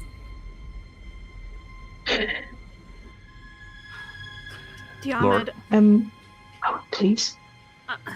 Diarmuid, I'm not. Just a little sensitivity. Of what? Imagine you just found out that your mother had lied to you and was using you. It would hurt. And they had tried. Hang on, let me speak. And your mother had tried to kill your friend. You would feel a certain way, but this is still your mother. And if your friend was talking about bombing your mother and murdering your mother so viciously, it may hurt. That is all I'm saying. I am not advocating for us to not go after Lady Milligan, because Lady Milligan is hurting someone that we both love so dearly. All I am saying is perhaps a little more sensitivity to how you are a man of action and your words may affect people. Just a little. We are all such raw, frayed nerves right now. And I think a little kindness between all of us. Just a little softness in a world that is so sharp and so painful right now. Just a little gentleness would go a very long way. These people, these aliens, they take advantage of that. Yes, but it is what makes us human. It's also what keeps one alive. Sometimes you gotta look someone in the face and stab them in the heart. I don't like that I have to do it, but I've had to. And if I didn't, then the face I was staring at would have put a knife in mine. And then everything I care for and think about matters not because I'm dead. Words hurt just as much as a knife, Diarmuid. And I think that as a man of action and as a man of war, you may You're not sometimes wrong. forget that. I am also a man of intelligence and reading and philosophy and understanding poetry and Shakespeare. I understand that kindness and softness is a thing. And it's personal because she tried to kill me and I'm here alive only by the luck of you and her coming into the room. I know. I'm just The saying. only reason I want to make sure that woman is gone is that so she can't hurt Eden again. And so do I. I would do anything for all of you, truly, genuinely. But I think the way that we word things and the way that we deliver them, the parcel is just as important as the contents. That's all I'm saying. Yeah, you're not wrong, and I'm not. That's not part I'm not arguing. Just a little thought towards the way you speak. And I need to do it too. I'm absolutely terrible. I'm constantly... we are all in such a state of fear and panic. I don't know if we're ever going to know what normal feels like ever again. With that last part of your sentence, can I cut to outside? Sure. Wonderful.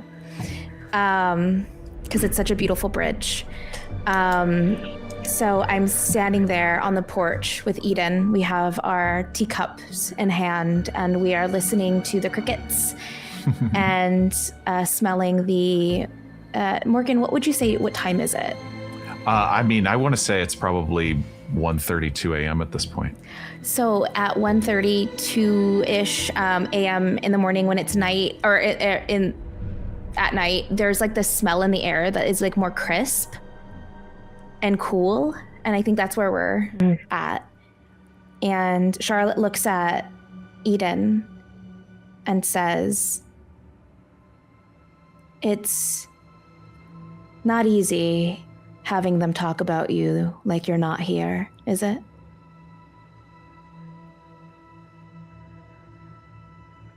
I'm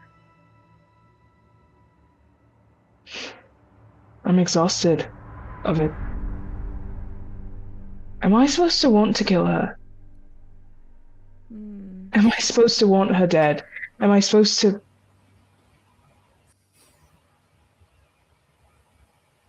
Well, what you're supposed to do is a little irrelevant, right? I don't think anyone is supposed to experience or endure anything that we've shared. But how do you feel?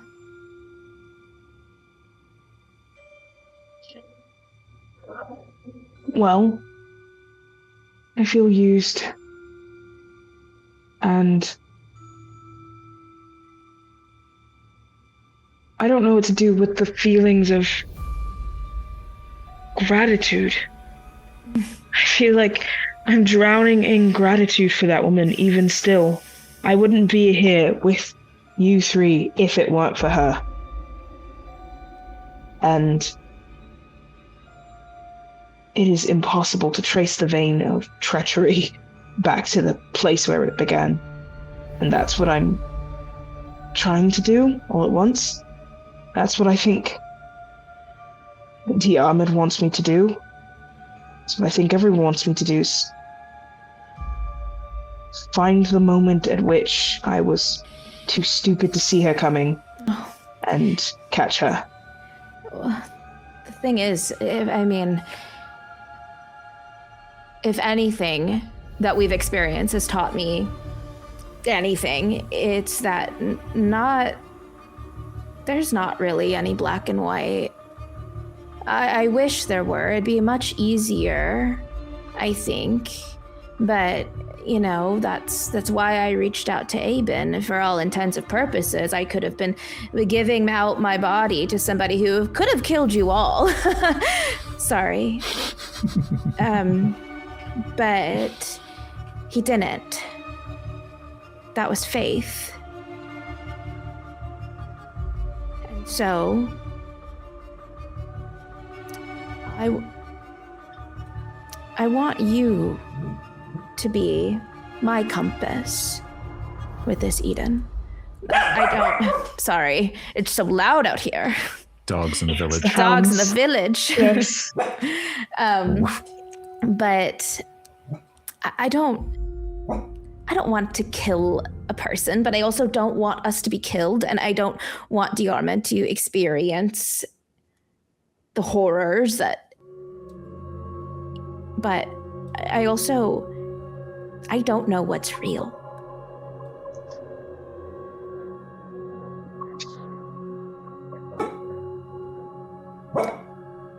And I don't want to convince you to do anything. I think that there are many points that other people have. Diarmuid, he is a soldier. His points are sound, but there is a balance between what a soldier is told to do and the strategy of war. I don't know if we're in war, but it seems like we're dealing with some bad stuff.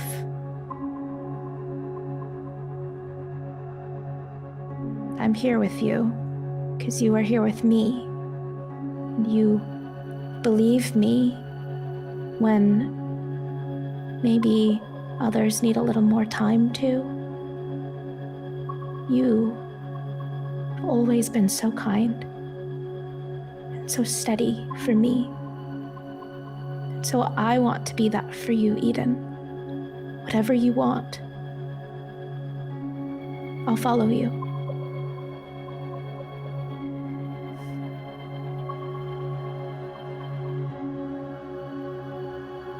Two of you stand in this backyard. This strange house that you've been in for less than 12 hours now at this point. Eden. It's possibly all too much. As you sit with the expectations, the bouillabaisse of feelings of betrayal and friendship and loyalty and hatred, anger, fury, love.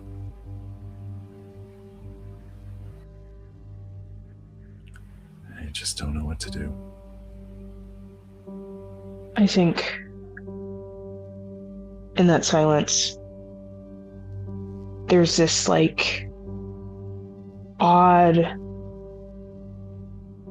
ultramarine kind of cast to the place around us. And even with the way the stars are shimmering and how steady on the ground I am, you would think that it'd be impossible for my mind to go here, to go to that moment. But I think about the ocean, and I think about feeling alone and those endless hours of feeling alone in the presence of someone else. And I think my shoulder slightly bumps yours, Charlotte, and it's almost like just enough to anchor and buoy me. And I realize the ground isn't shifting and I'm not alone. And I think you see tears start to stream down her cheeks. And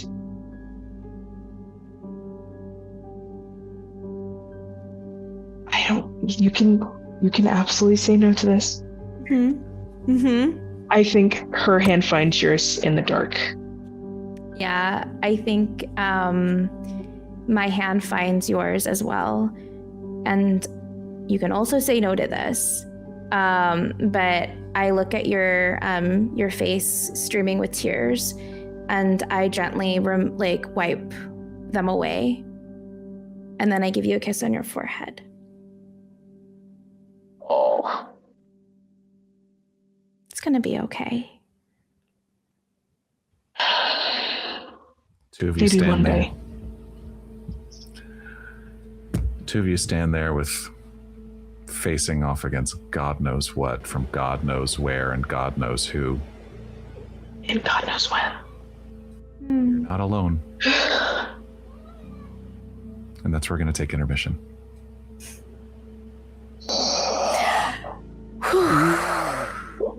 Episode 30, baby. Episode 30, baby. Episode 30. Forehead kisses. We're for the win. I love it. If I could say, masterful roleplay from everyone in that scene. Absolutely. Yes. Snaps. We will be right Good job, back. team. Good but job. we're all great. We're all so great. Yeah, I Oh feel my okay gosh. saying that. You guys It was rock. true with me. Goodness. I mean, I don't care what others think. We are not done yet tonight, though, loved ones. We're going to be right back. All right. So we'll see you after intermission. Bye.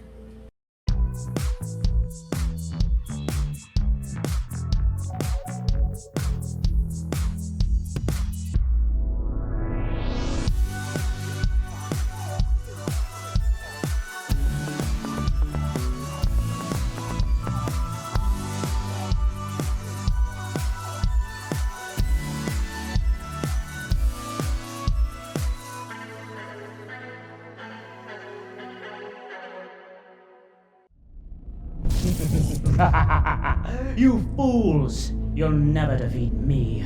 Now face the wrath. Why is he so hot? What? I think it's just that epic miniature. It's really doing a lot for me, too. Yeah, maybe. But he's also kinda... Silence! As I was saying, face the wrath of my metal army, crafted here in my Eldritch Foundry. Dude, where'd you get all these minis? I'm subscribed to Eldritch Foundry's Eldritch Unlimited with unlimited STL downloads. Now, can we get back to... Eldritch Foundry's amazing! I never thought I'd have the perfect mini for my demon-born, half-elemental, catfolk, warlock, bard multi-class with a bunny wizard familiar, but here she is. Thank you so much for printing her. Yeah. Sure, Jen. No problem. Now face my wrath!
You fools! You'll never defeat me. Now face the wrath. Why is he so hot? What? I think it's just that epic miniature. It's really doing a lot for me, too. Yeah, maybe. But he's also kinda... Silence! As I was saying, face the wrath of my metal army, crafted here in my eldritch foundry. Dude, where'd you get all these minis? I'm subscribed to Eldritch Foundry's Eldritch Unlimited with unlimited STL downloads. Now, can we get back to... Eldritch Foundry's amazing! I never thought I'd have the perfect mini for my demon-born, half-elemental, cat-folk, warlock, bard multi-class with a bunny wizard familiar, but here she is. Thank you so much for printing her. Yeah. Sure, Jen. No problem. Now face my wrath!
And we're back. Hi, everybody. The rest of the night continued quietly with the four of you finally getting some rest, though probably was hard to come to you, I think. Yes, Lorelei. I'm going to do some reading. Okay. You're going to skip sleep? I think I'm going to do less sleep than I probably should. I am going to sleep at least 4 hours, enough to function, but I mean, there's just another fire lit under her. Okay, this is good to know. The more she knows, the more she can protect. So evil. This is good to know that you're going to be sleep deprived. I know. Hey, off the top of my head, I don't know exactly how Call of Cthulhu handles levels of exhaustion. But if things happen, we'll see. But yeah, we'll see what comes up. The following day, I will say this, because this had been discussed, though Ron was not here when it was discussed, that you had made an appointment at least to see Professor Julius Arthur Smith at his office at the University of London. He is someone that you know personally, and you had heard as you were about to leave the back alley office of Dr. Harrow that he greatly wanted to speak to you. Can you remind me what he is a professor of? So Lorelei met him years ago because he was a debunker of charlatans. He is... Pull up his... Charlotte. Charlotte. That's He hates all women named Charlotte. Charlottes. That's me. Tons. He hates all women named Charlotte. Tons. So this is what this is what Lorelei would be able to tell you about him. He's in his late 50s, lit D PhD, famed for his whiskers and great curling mustache that give him the air of a friendly walrus. He's lived and traveled extensively on the continent. His specialties are European languages and archaeology. His Lit D was conferred by the University of Vienna. In the past, he has been known to render difficult translations, but in the more recent history, his attention has shifted to matters parapsychological. And he had expressed great interest because I believe the last time you'd previously heard from him was that he had seen your name in the paper after the business with Arthur Macmillan up in Scotland. So yeah.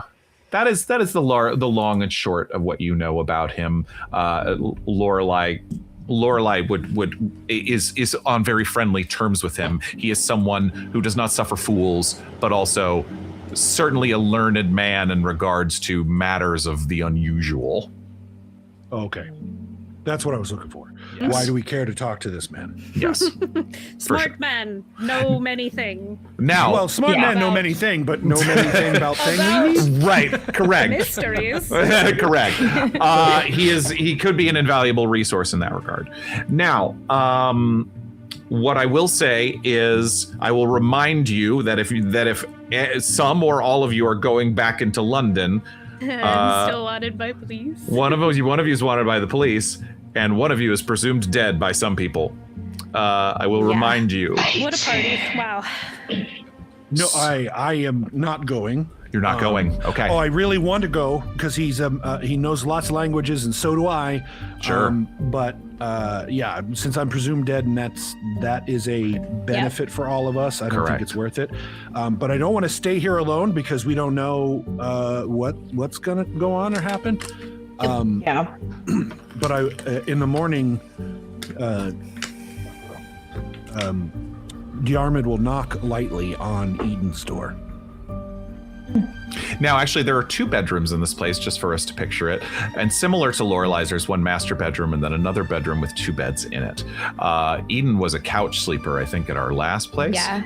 Then I'll knock on the couch. I knock on the coffee table.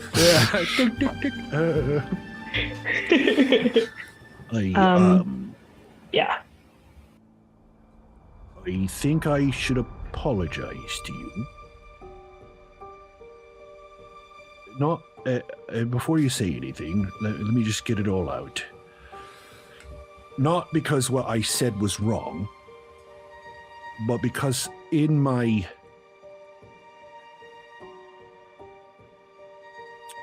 pain, I allowed myself to say something that might have caused you pain. And that is never my intention. I deeply care for you, Eden. And I couldn't imagine what it would mean to have someone like Lady Milligan raise you and take care of you, and then to do something like this to you. I'll be the person that you can lean on for justice if you need it. But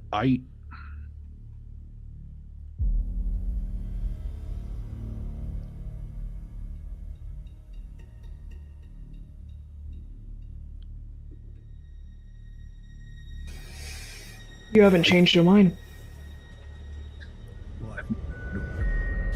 No. I still bear a wound that the woman gave me. She tried to kill me. And not in a way where I could defend myself. She didn't even give me a chance. A person who does that kind of thing is dangerous to keep alive. That's what the whole war was about. You think that because she hurt you and could possibly have this threat to the rest of us, that she deserves to die? That killing her will, fix everything? Oh, not at all. Killing never fixes a thing. It's the last resort. It's the thing that you have to do when you don't want to. The woman is capable of immensely evil acts and just perpetrated one upon 2 people at once. Leaving her alive is to allow another innocent to be harmed by her. And I don't think a jail is going to hold her if she is who we think she is. I also don't even know if that killing her is going to end the thing, but now we do know if we can get her before she can transfer, then she's done. I think that the woman you're speaking of, the target, the danger, the threat, it is just taking me a bit longer to get to that same conclusion as you. I'm not fully there yet. I'm not even asking you to get there. That's not what I'm asking you. I don't expect you to get there. I don't expect you to ever want... I can't, again, like I said, I can't imagine. But Lorelei made it pretty clear to me in the way that she spoke to me that I hadn't considered a side of this in my anger and pain. And that part is more of... I know for a fact that words move mountains. I've read them. I've seen the echoes in history that I've read about of those words moving mountains. Cogito ergo sum.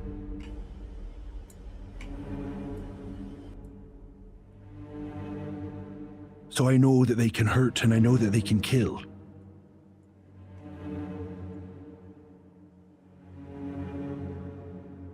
Because I'm a man of action, that is the action I can control. And I spoke in haste in the way that I spoke. For that, I'm sorry, because I know I've hurt you, and it's never my intention. My intention is only ever to help you. I love you. I love you too. I'm sorry.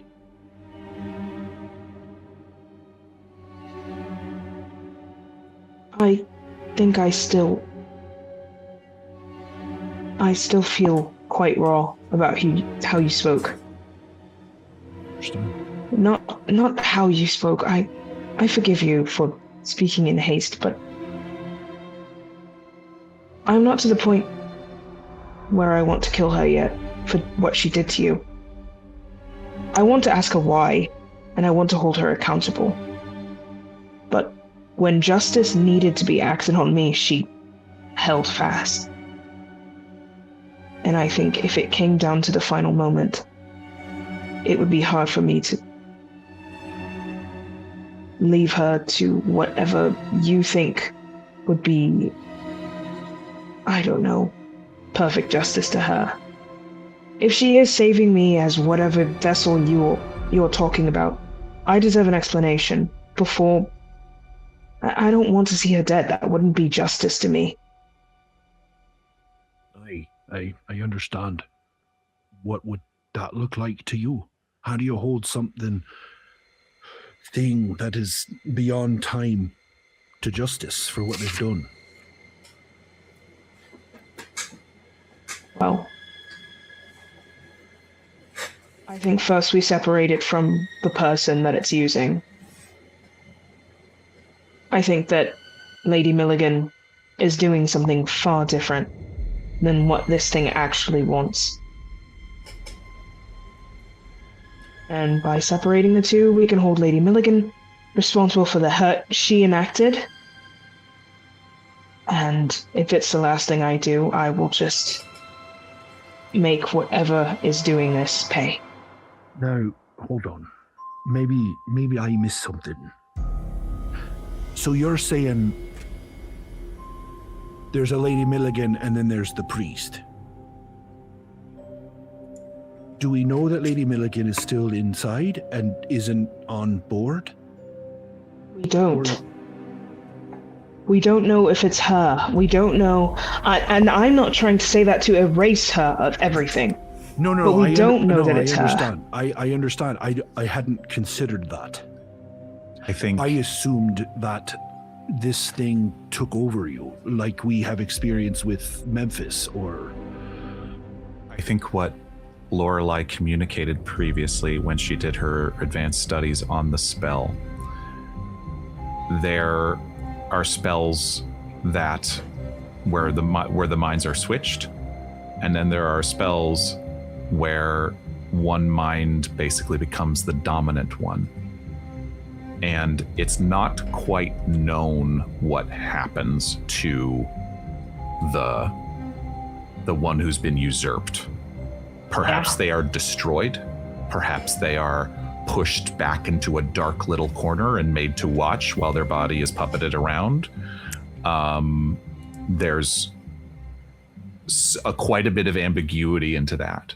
That if this is the case, and I'm not saying it is. No, for sure, yeah. Right. If this is the case, that if there are two personalities up there, it's impossible to know where Lady Milligan is. And we have personal experience with that with Charlotte. Yes. Yeah. Who has been Charlotte and also not. Yes. Multiple times now, yeah. I think she just kind of turns away from you a little bit, and just says, I think we test the theory that she wants me to be a vessel. Maybe it's dangerous to invite her here, but I think we have some sort of... I've heard, I'm getting... They're telling me... I think Diarmuid also just sort of goes... I already invited her. What are you talking about? Sorry? And the safe house? A car pulls into the driveway. We tell her to come here, and we either tell her I'm injured, and therefore she kind of, maybe if she does have personal interest in keeping me well, then she might come look after me herself. I also don't think she's dumb enough to fall for traps, so... Well... But a trap you can see coming, this... Mm-hmm. I will say, you can see a trap coming. She had no idea we were at the house. She has no idea we were connected to you. And if anything, she thinks that I think you're dead. And the fact that I haven't reached out to her is quite peculiar, but maybe I can say that... I don't know, maybe we can come up with it together, but I do think that if she has a personal interest in keeping me, her vessel, safe, then maybe this is a way. I hadn't considered that there still might be an innocent inside. And that's the rub of it. You're right. She could be terrible. She could be making these choices. She could, but if it is her, then we can hold her accountable. As you're having this conversation, I think kind of bleary-eyed, and also, like, I am still rocking a 35-point sanity. I just want to say that to the class. Yes. Do you still have the fur coat on? Fresh murder, by the way, that we have seemed to have forgotten. Yeah, I have, and it's still up here. Yeah. I'm wearing a robe that I found in the closet. Nice. It is just a comfy, like a fuzzy pink robe. Braid thing. Yeah. And I'm just like sitting there. It's like if I were to have a cigarette, if I were to do that, I would be smoking, but that would be horrible for my lungs. And I'm a physician. Doctors recommend 4 out of 5 doctors recommend this brand of cigarette. Yes, that's true. Honestly, it's in the 20s, actually. Right. It's the time period. But I'm just sitting there with like lukewarm tea from like the night before. And I'm just listening. It's sort of like I look as if I'm hungover, but I am sober. Yes. Hungover from the world. No. Possession. It's a possession hangover. You never hangover. can never prepare for that. No amount of like Sunny D or aspirin will. Yeah. It's pretty dehydrated. Yeah, I imagine it's like having a panic attack or an anxiety. Like, you know how tired you are after having like a panic attack? Like, I feel like it would be like that. Like exhaustion and just like lethargy, kind of like just feeling so. Yeah, just disheveled. Yeah.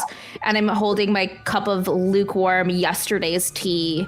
And I say, it's dark in there, in your own mind. I mean, she can just be in there, watching her body be piloted. Sorry, that just sounds like something an indie filmmaker would say. I love it. Dark in there. It's dark in your own mind. It's dark in there. It's dark and my mind is so dark. My mind is so dark. But no, it's like a dark room. It's a dark room. Well, it was a room. It was Josephine's house for a little bit. Anyway, she could be somewhere. There could have been a whole swap. Or she could be trapped in her own body watching everything. Hard to know. Which means we need to find the same way we were able to find who might want to pilot Charlotte, because Charlotte can we not is say valuable. Pilot anymore? I'm sorry.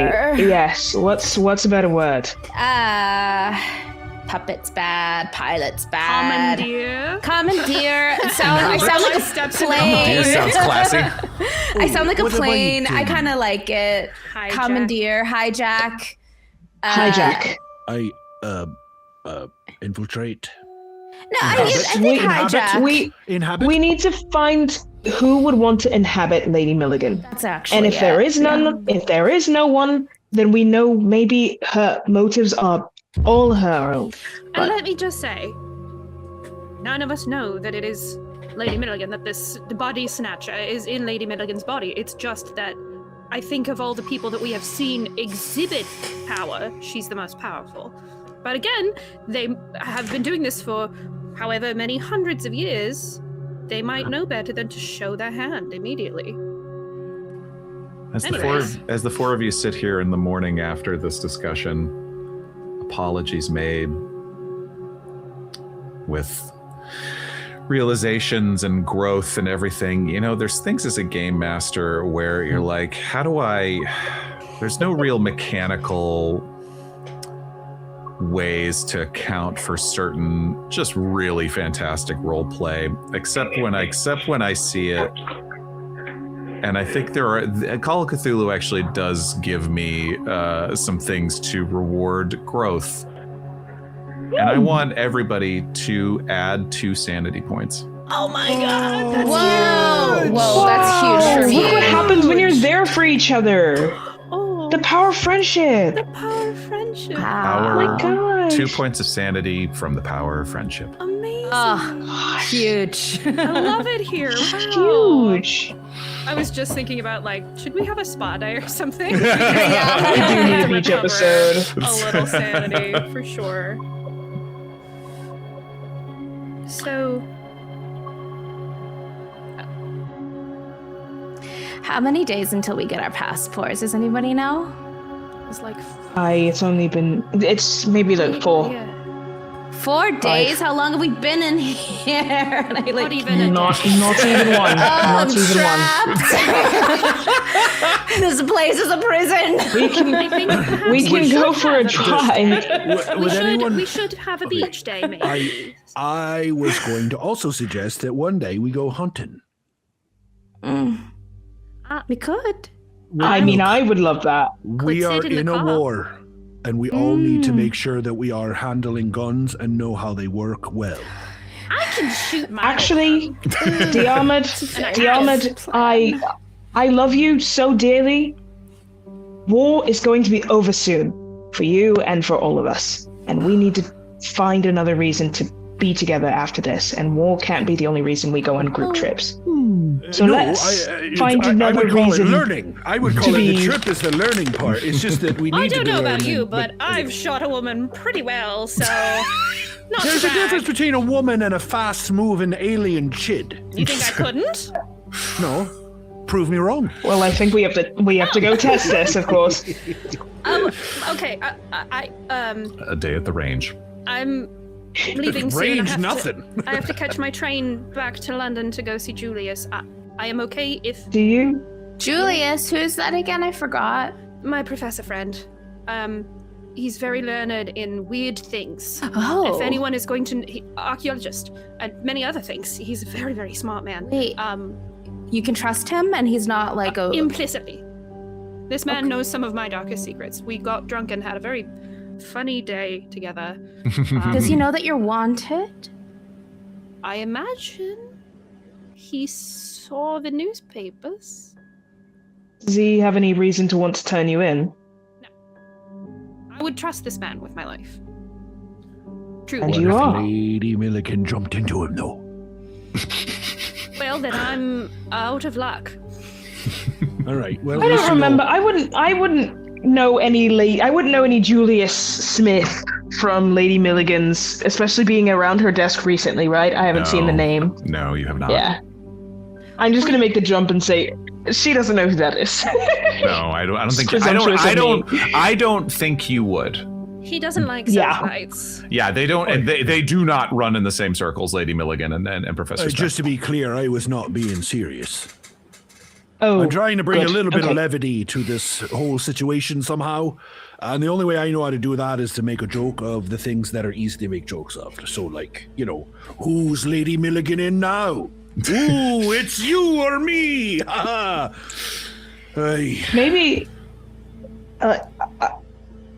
if you could ask your friend, there's a way to, like, maybe ward us against magic and not, like, protect us against it, but I was thinking about it, and if, say, Lady Milligan, who has experience with magic, were to jump into my body, I haven't had the experience with magic that you all have.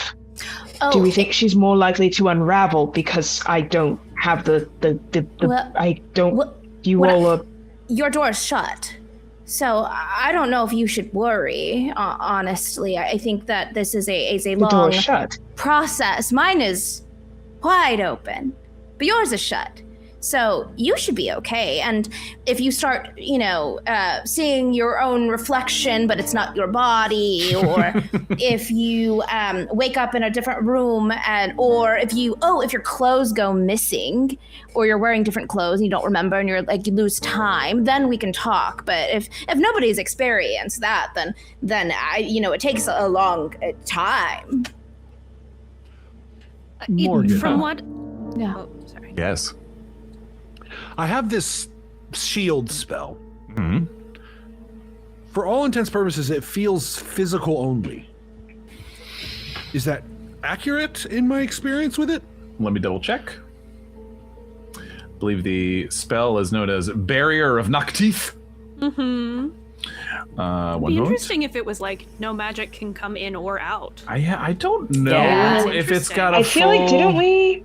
Autoluke's like a force resilience field. sphere or whatever. Yeah, you tried to use that, and you said it couldn't get out or in, like you were holding the magic. I mean, the chid is all physical for sure. But that was also when we were fighting. Oh, here we go. The magician, right? Yes, Hawkins was trying to use it, was about to use it to try to get away from you. Okay, one moment. The barrier is spherical in shape and about 100 yards. Can be up to about 100 yards in diameter. Yeah, I think that, but it's depending on. Okay. A bullet or missile can cross the barrier. Oh, sorry. It looks to be physical. Okay. But you can so there's also, no, like, as I think I told this when you actually discovered it as well. You can also use it to trap something in. Right. Yes. So that's sort of where my brain is going. Two things, and I think Diarmuid will say this out loud. So I've this knock teeth shield spell I've been using. It keeps things locked out, but also locked in. I'm wondering if maybe I could experiment and learn a way. Go ahead. I'm so sorry. It does provide both a physical and magical defense. That's pretty nice. Wow. Okay, so Sick. Diarmuid says, so I'm pretty sure the next time anything enters you, Charlotte, I could probably just cut a hole in you, stick my hand in, and activate the spell, and push that thing right out of you. Do we have to be cutting open I'm sorry. No. Can you explain that again? So much of that. Diarmuid. So much of that would require Wait, I said her you to say gained yes to that. sanity. Hold on. Okay. What? Stick with me. Yes. It doesn't have to be a big hole. Like a tiny Continue, pinprick though. of a hole? It could, Why? large enough to fit Like a catheter? What do you mean, Diarmuid? Friend, I don't think you're thinking straight, and I think she puts her hand on your shoulder. Oh, no, I don't think you're thinking straight. She used the door metaphor. Ow. Wait, I'm just why are we trying. cutting a hole though? Why the hole? Why are we hurting in any way? Why Can't you just put your cast the hand spell? on her shoulder? Yes. Well, I'm And thinking. cast the spell. I'm sorry. Again, I don't know the particulars of how magic works, so forgive me if I'm thinking about this physically and it's not how it works. I'm an engineer, not the other way around. My idea is that her body is a room, and if her mind is in her body, and that's the room, then I can use this spell to push that thing that's in her room out of the room. Are you thinking about casting the spell in her body? Because what I'm imagining is that it is a force field, and you're going to explode her. No, Oh, God. but I can that is choose my what goes in and out. Why are we What's a cutting a force hole field? though? Why can't you just use like an ear, a hole that already exists? I Why guess are you we put it in her hurting? nostril. I was just saying a hole. I didn't. You presumed I I think- meant cut her. I think that we can. Well, Can I I think that we should do something new here at Uncle Monty's place. If you have an idea and it feels a little crazy coming out of your mouth, write it on a piece of paper and put it in this jar. And I'm gonna reach up. That's a crazy jar. You'll Leave read it them. there. Hold on a second. No, not to say it's not going anywhere. We've met Yog Sothoth, and you're telling me what I just suggested is crazy. I don't. I just don't think we need. use that word anymore. We tend to spin some wheels over ideas that aren't exactly relevant in the moment, but because we have it there in the jar, we can always say the idea Test is it with us. first on something that won't be. I To led test, with yes. that. I led Like a with that tree? part, though. We tested I it. led And you with led that with the part. cutting her open part. No, I But led with we should also- experiment first. Goodbye, everyone. Is Lorelei going alone? No. Okay, Charlotte is coming. Come back here. Hello, I'm here. Charlotte can't wait to get out of this house. We tried. Sorry, Yeah. Am I going understand. alone or not? I am okay with going alone. No, I'm going with you. Charlotte, I need to be Charlotte, out of this sorry. place. I'm already like stir crazy, and I need to talk to It a hasn't professor been a guy about day. things as well. Okay. Well, let me also point out he's not a magician. He doesn't do magic. Well, I don't. So- I don't require magic. No, I know. I'm just saying for general knowledge because How we dare were you. asking if he might know how to do Are- magic things he doesn't. Is Charlotte not wanted? Look, are people not No. looking for Charlotte? No. Oh, okay. They don't know that she mended. They think I did. Her disguise at the hospital worked. But the thing is that the woman who turned up dead, the person who shot her is definitely wanted for questioning. Diarmuid, do you have anything you want to do? Are you just staying here? No, I'm trying to not say things because apparently, like, I say them and they sound crazy, and we can. It's not that it sounds crazy. That's what you just told me. I didn't say anything about your sanity, nor would I ever. The train. You two have to go to the train. Okay. Goodbye. Experiments with the barrier spell. Morgan, also hunting. Yeah, also hunting. Just so you know, I have a big bag full of like yarn and knitting with me. Okay. But underneath are the books. Okay, got it. I'm bringing them with me. Are you disguising yourself at all? Yes, but also here's the thing. I'm really good at stealth. Okay. Great. You are? I am, actually. Okay. Which makes She probably sense. blends into a crowd. Yeah. It would make sense because her appearance is like so. It's very middle ground, but she has the knowledge of being a person at a party and being able to listen in on people to get all of their secrets to be able to use in her seances. No, for sure. So she's good at blending in. Yeah. That's just a thing that she's good at. So okay. I love it. She's gonna like lightly disguise herself, not to the point where it's gonna look like a disguise, but like she's maybe gonna make herself look a little older. Wait, are you saying you're forgettable? Yes. In fact, I think last episode, literally, Lorelei was talking about how she doesn't mind being invisible to the people around her. Oh my gosh! Also, a personal thing she's dealing with, but she is very good at disappearing. Roll me a stealth roll. Okay. I will give you a bonus die. Of my own accord because I'll say Charlotte's helping you, but also because of what you have there. Okay. It's a 19 under 65. Great. Okay. Hard success. No problem. Charlotte, yeah, you and Lorelei, you accompany Lorelei to the train station and then into London. It's the village is not far outside of London, maybe an hour by drive, but the trains operate regularly. And from Berkshire back into London towards the University of London, as I said. But yeah, there's sort of a little bit of impressiveness as you can kind of see Lorelei's practiced habit at just making herself small and unremarkable.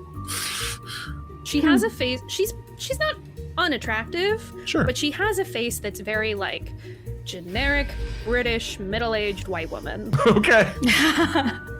That's why she's good at blending. Got it. And when you cover up a couple things, when you just wear a different scarf or something, there is. But Charlotte, is there anything on the trip? I mean, you do not think that you have to be stealthy at all, but what are you doing? Oh, I'm just reading a book, like just a fiction book, not a weird one. Not a weird one. Yeah. Great. You don't want to go more crazy? No, I'm just reading a nice book. I just look like I'm a woman who's traveling. Okay, great. Yeah. I think Lorelei would also try and make like really light, gentle conversation every once in a while and just be like, oh, what's your favorite kind of book? What did you do as a child? Just like really generic small talk, but also just to get to know Dr. Charlotte a little bit more as a person outside of these crazy circumstances. Because I think we forget we are also people outside of all of this that's happening. So so I think that the book that Charlotte is reading, I'm looking up something real quick just because I want to be accurate. And this is the thing about real time and real places when it opens up the opportunities, but it also makes it all very specific. What was the specific year we were in? 23. 23. Okay. Oh, goodness. Dang it, too early for Lord of the Rings. Getting near February of 23. Okay, so she is reading Okay. This is actually what I wanted to see. She's reading an Agatha Christie book. Perfect. Yes, it is called The Mysterious Affair at Styles. Oh. And it's her debut novel. What? Yeah. Love that. Yeah. Picking up a mystery book. Mm-hmm. We'll say that you picked it up at Mildred's or one of the other places. Absolutely. But the two of you accompany each other on your trip back into London. Almost able to forget for a moment of all of the horrors and what last night was spent doing and all of that. It's just the two of you enjoying your books on the train. Mm-hmm. But you find yourself quickly enough within the next, couple hours back on the campus of the University of London. Giant libraries, large old buildings, a real austerity and presence of knowledge, and also institutions, and it's a very proud and very haughty almost feel. But you peel yourself away into, as you're sort of following the directions as to where you seem to remember the instructions you were given, which I think Mildred did give you in terms of like where his office was. I'm not sure you've ever been to his office, Lorelei. It's possible, but even if you had, it's been years. Yeah, it's been a long time. As you approach this building and get inside, it's one of the language sciences buildings, we'll say.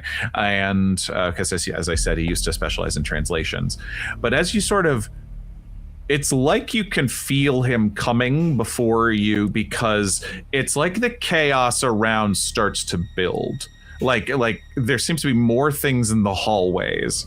As I said, like this old academia, the hush of that all around, vaulted ceilings, air smells of polished oak, coal smoke drifting in through cracked windows, and the unmistakable perfume of old books. But as you sort of round this final staircase, there's something distinctly less disciplined. Stacks of books have escaped the library entirely, occupying windowsills and benches in precarious towers. A forgotten umbrella leans beside an Egyptian funerary mask. Geological samples rest atop legal journals. Someone has clearly tried to impose order here, but just it was futile. it was futile to the chaos of knowledge, the pursuit of knowledge.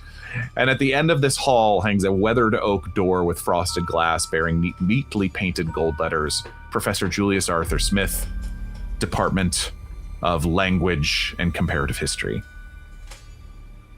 She's gonna go and knock on the door immediately. Hello. Enter, please. She peeks open the door and she says, "What are your office hours?" Get in here. Get in here, my gods! Sorry. She sneaks in and pulls Charlotte with her. Lorelei Shepherd, do you know how many people are looking for you? At least all of Scotland Yard. She says with a haughty smile. And he gives you a hug. I missed you so much. Missed you, my gods. I knew you'd been up to interesting things. I saw the business in Scotland. I want to talk to you about that, by the way. You have no idea. My goodness, dear. What?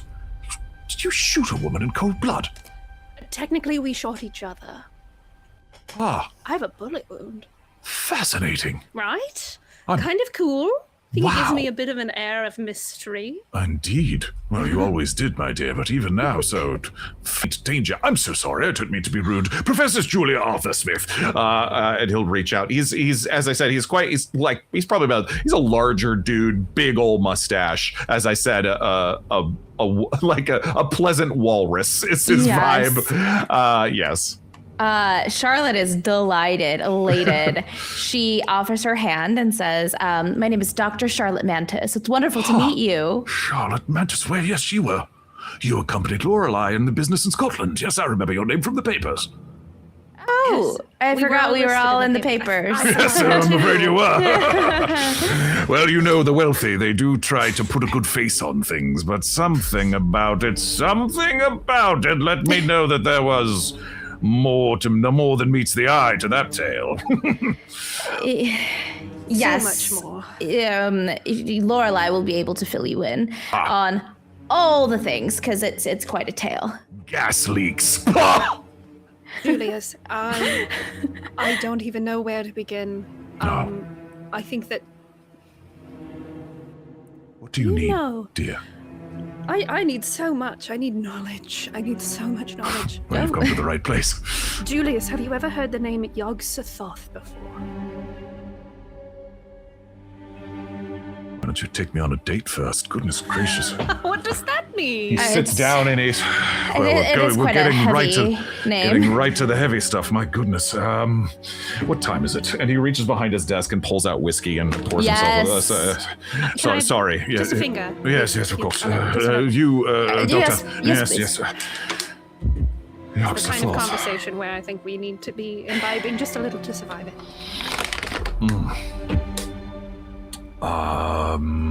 Why? Let me start there. Instead of answering, she just reaches into her yarn bag and pulls out the Book of Aben. Oh my god, we're just diving right in. Huh. Yes. There is a massive amount of information that I need to convey to you in a short amount of time. Yes. And I don't even know where to start, but I think that this may give you some clues about what we have been up to and what we have been fighting against. Fascinating. And be careful if you are to open it. Did you give the skin book? Is that the skin book? No, that's not the skin book. That's the wood book. Is that the Book of Aben? You know about the Book of Aben? I've heard tell. Where? How? Well, I am quite well read, my darling. I know you are, and I knew you were the right person to come to. I've never seen one in person. I've only heard tell in their description, but Julius, before we continue, and she's going to reach out and grab his hand. We are in a lot of danger, and I am putting all of my faith in you right now. We have seen things, and we have been hurt in many different ways beyond physical. Goodness. I'm trusting you right now.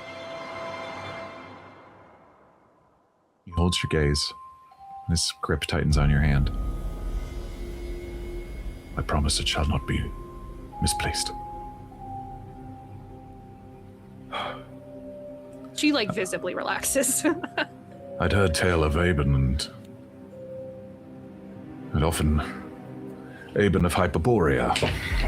And he'll reach behind his books and start to pull out some things. Where is Hyperborea? Hyperborea? Yes.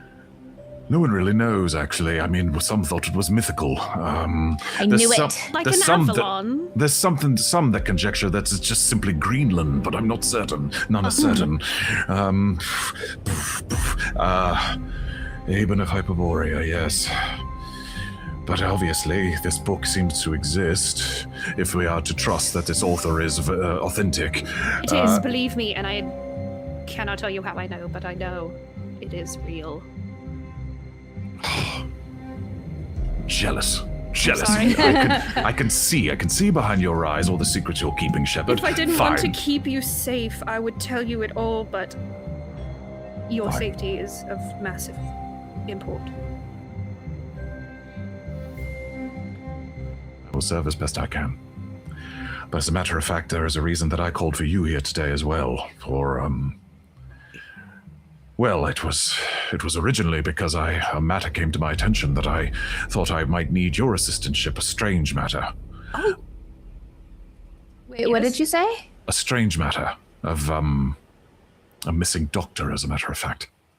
Which, Dr. The Fletcher? How'd you know? No, Oh. not Dr. Fletcher, but someone who works for Dr. Fletcher. Oh. A young doctor. But she does indeed work in the office of Dr. Fletcher. Why? His mind is blown when you pulled it. He just said missing doctor, and you're like, Oh, this one. This missing doctor. Yes. Have you come across this Fletcher? No, I've only heard about him.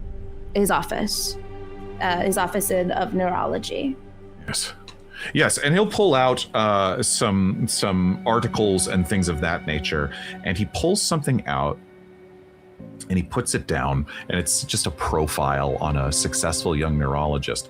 But there is a photo, a grainy photo of the office building, and next to this photo of this austere-looking man in his 50s, glasses on his nose, this neurologist, there's also this photo of this building that matches the description of Eden's office building from her memory. Oh. There was a doctor who came to me weeks ago, speaking of odd occurrences, that she worked for this Fletcher, and now I've lost contact with her. I was going to reach out to you for simple help of investigation, since you seem to be quite the boots on the ground. But I don't know if you're dealing with an awful lot. We do have 4 days before we go to Halosay Island. Halosay? Yes, and another thing I wanted to talk to you about. Have you heard of anything on Halosay Island, aside from the fact that that is where Waleed went missing? No, I'm afraid I haven't. Julius, it's important that you tell us the conversations you've had regarding the doctor as well, because I think that the thing that we're looking for and the thing that, or what she told you, I think it's all connected. Mm-hmm. And you are a person who seeks knowledge, but also you are a person who is very tethered to your job here.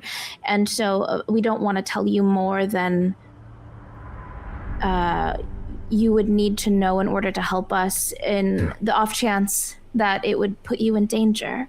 Although, if you would ask us, because Lorelei trusts you, I trust you, so we will tell you anything you want to know, but know that knowledge is can be dangerous. Dr. Mantis. Yes. My wife died some 4 years ago. Margaret. And in that time, I have become, let's say, overly curious of the matters of the ether. Oh. I appreciate your discretion and desire for protection of me and my sticking my nose where perhaps it shouldn't go, but I'm here to tell you that if you're worried about me, I will gladly jump into the dark with you. Can I roll a psychology to see if we're like the same? Absolutely. Yeah, because I'm like, oh, hell yeah, dude. I love this character so much. Oh, he's great. Do I have any bonus dice? Let me see. You do from Dungeon Speedrun. Thank you, Dungeon Speedrun. Okay, that is a regular success. Thank you. Yes, with your regular success on a psychology roll, he locks your eyes and he kind of looks around like and there's a real sense of, what do I have to lose? Yeah. And there, you sort of see what Lorelei sees in him in this moment, but also now that, like, just in these few minutes of tossing back and forth names and references and connections, you see someone who is a true ally. Yeah. The moment he mentioned the ether. Okay. Where do we start? And that's where we're going to stop tonight. No, I want to hang out with Julius more. I love Perfect NPC. Someone finally that's not trying to kill us or is mad that we're alive. Oh my goodness. I will protect him with everything. He's perfect. What an episode. My goodness gracious. Oh, goodness. Ron had to step away for a moment. I think he'll be right back, but he had some family issues to attend to. But so much happened. The short rest is going to pop off. At the end of every episode, we like to read aloud the names of certain higher level patrons and styles of their choosing. And on a weighty emotional episode such as this always just feels right, and it's also when the pets come out. Okay, great. Yep. We're gonna start tonight with a suggestion from where is my list? With a suggestion for Team Force of Shadow, with a suggestion from Critical Nerds, which is creating traps for a dungeon crawl for Team Force of Shadow. Okay, I think I'm nuts, but mimics. Yeah, 14 mimics. 14 feels like a lot. Oh. Well, it could be a room of mimics, and it's a bunch of furniture. Okay, listen. Yeah. I think I'm nuts, but what if the room itself was a mimic? Okay, then they can link and break into the mimic, and then it's like a magic school bus thing where they're inside the mimic. That episode Well, scared me. Whoa. I mean, I'm sorry. I think I'm nuts, but like, what about the Black Akari? Wait, I think I'm nuts because I was thinking I was a total fail waffle when I was just going to suggest simple poison darts. I mean, I don't know. I'm just. There's nothing wrong with poison darts. Hey, poison the darts are a classics. gateway guy to every other type. Thank you. They are Thank you. classic. So, Thank you. I don't But know anyway, why. I love this magic school bus idea. Let's get back to that. Okay. And inside, oh no, what were you gonna say, Lexi? So if you will notice, I am putting springs in your pocket because I thought we were gonna bear trap. I thought we were gonna do bear traps everywhere. But Idaho Jed, you know. I thought I this is was what nuts. I say. couldn't believe you were putting springs in my pocket. Yeah, Y'all are slick with it. You like abracadabra those springs in my pocket. Yeah, It's just yeah. a snack. Okay. I'm kind of disappointed. I now. truly, we just, if we're gonna go the mimic route, No. to be sure. Springs Giant. are good. Throw ourselves at the mimics. We will bounce. Great. Right. Oh, so Perfect. smart. Perfect. Oh my gosh. Okay. Great. Bear Alone traps poison dart. and one poison dart. One. Yeah. Nailed it. We'll carry it. I love how I think I'm nuts got their money's worth there. Are we not all? Thanks, Dave. Oh, we know, a little nuts. Indeed. Thank you, Team Force of Shadow. For Team Force of Light, we have a suggestion from Idaho Judd. Oh, what's up, Koopy? Look at him. Thank you. Love her. Thank you so much. Yeah. A driving instructor teaching an 85-year-old first-time driver. I'm good. All What right. does this button do? What's this button for? Friend that's the- Real, are you up in the driver's seat? That's the honking ignition. these- That's the ignition. It's a new thing in the Angel Devilson cars where you no longer turn a key, you push the button to turn the car on. What? Well, I Sorry, think you you guys should don't like step that. on it, Pamela, and be a city racing girl. Oh, you know I would be a city racing girl. I was a city racing girl back in my How did I get stuck with 4 80-year-olds trying to teach you how to drive? the dungeon speed run. And we used to be called the Ghostbusters Quick Response Unit. Whippersnapper. Really? Get your Yes. history correct. Now we're the slow unit, and it's fine. It's Wow, just the fine. Ghostbusters learning. slow response unit. Yeah. My That's- We're favorite learning. gang is just Jules. We're not talking about that right now, Arthur. All right, we're going to make a quick fenderil, and that Okay. means that's like How do a I do that? U-turn in the Pamela. opposite I just direction. think she just curls Whoa. the wheel. No, okay. Does anyone let's have grab any up. Put your, Brava? apply Which your one is foot. left? Apply your foot slowly to the Brava. Slam. Yes. Oh, jeez. Oh, Okay. that was unbearably loquacious. It's so Okay. fun. Okay. Does everyone have their 2O mask on? Because I'm afraid you're going to go through the windshield. Oh, Mine One went second. out the window. Click. In the state of Ohio, you don't have to have your tour mask on in the back seat. We're not on good learning. We're gonna go get a jelly bar. Does anybody have a Metamucil? Thank you, Team Force of Light. I want to play these characters now. All night. The golden New girls one of shot. D&D. New one shot. Yeah. New one shot. Golden that Girls real of bad. D&D. Oh my goodness. They're driving What like a hell cart, like across They're just in a the biggest Virtus. monster truck. Picture them in a in a Virtus in a Virtus. monster Jeez. truck. I Well, love the main Yes. hag, it could be like that hag and all of her pals. That's right. There you Yes. golden A You're hags. so right. Golden hags. go. Golden hags. Actually? Wait, What's is that? that a Hither, one thither, shot? No, okay, all right. Golden Golden- girls, but they're all hags. They're a coven. They're all right. Save it. We're Yeah, keeping yeah. the idea. Save it. Okay.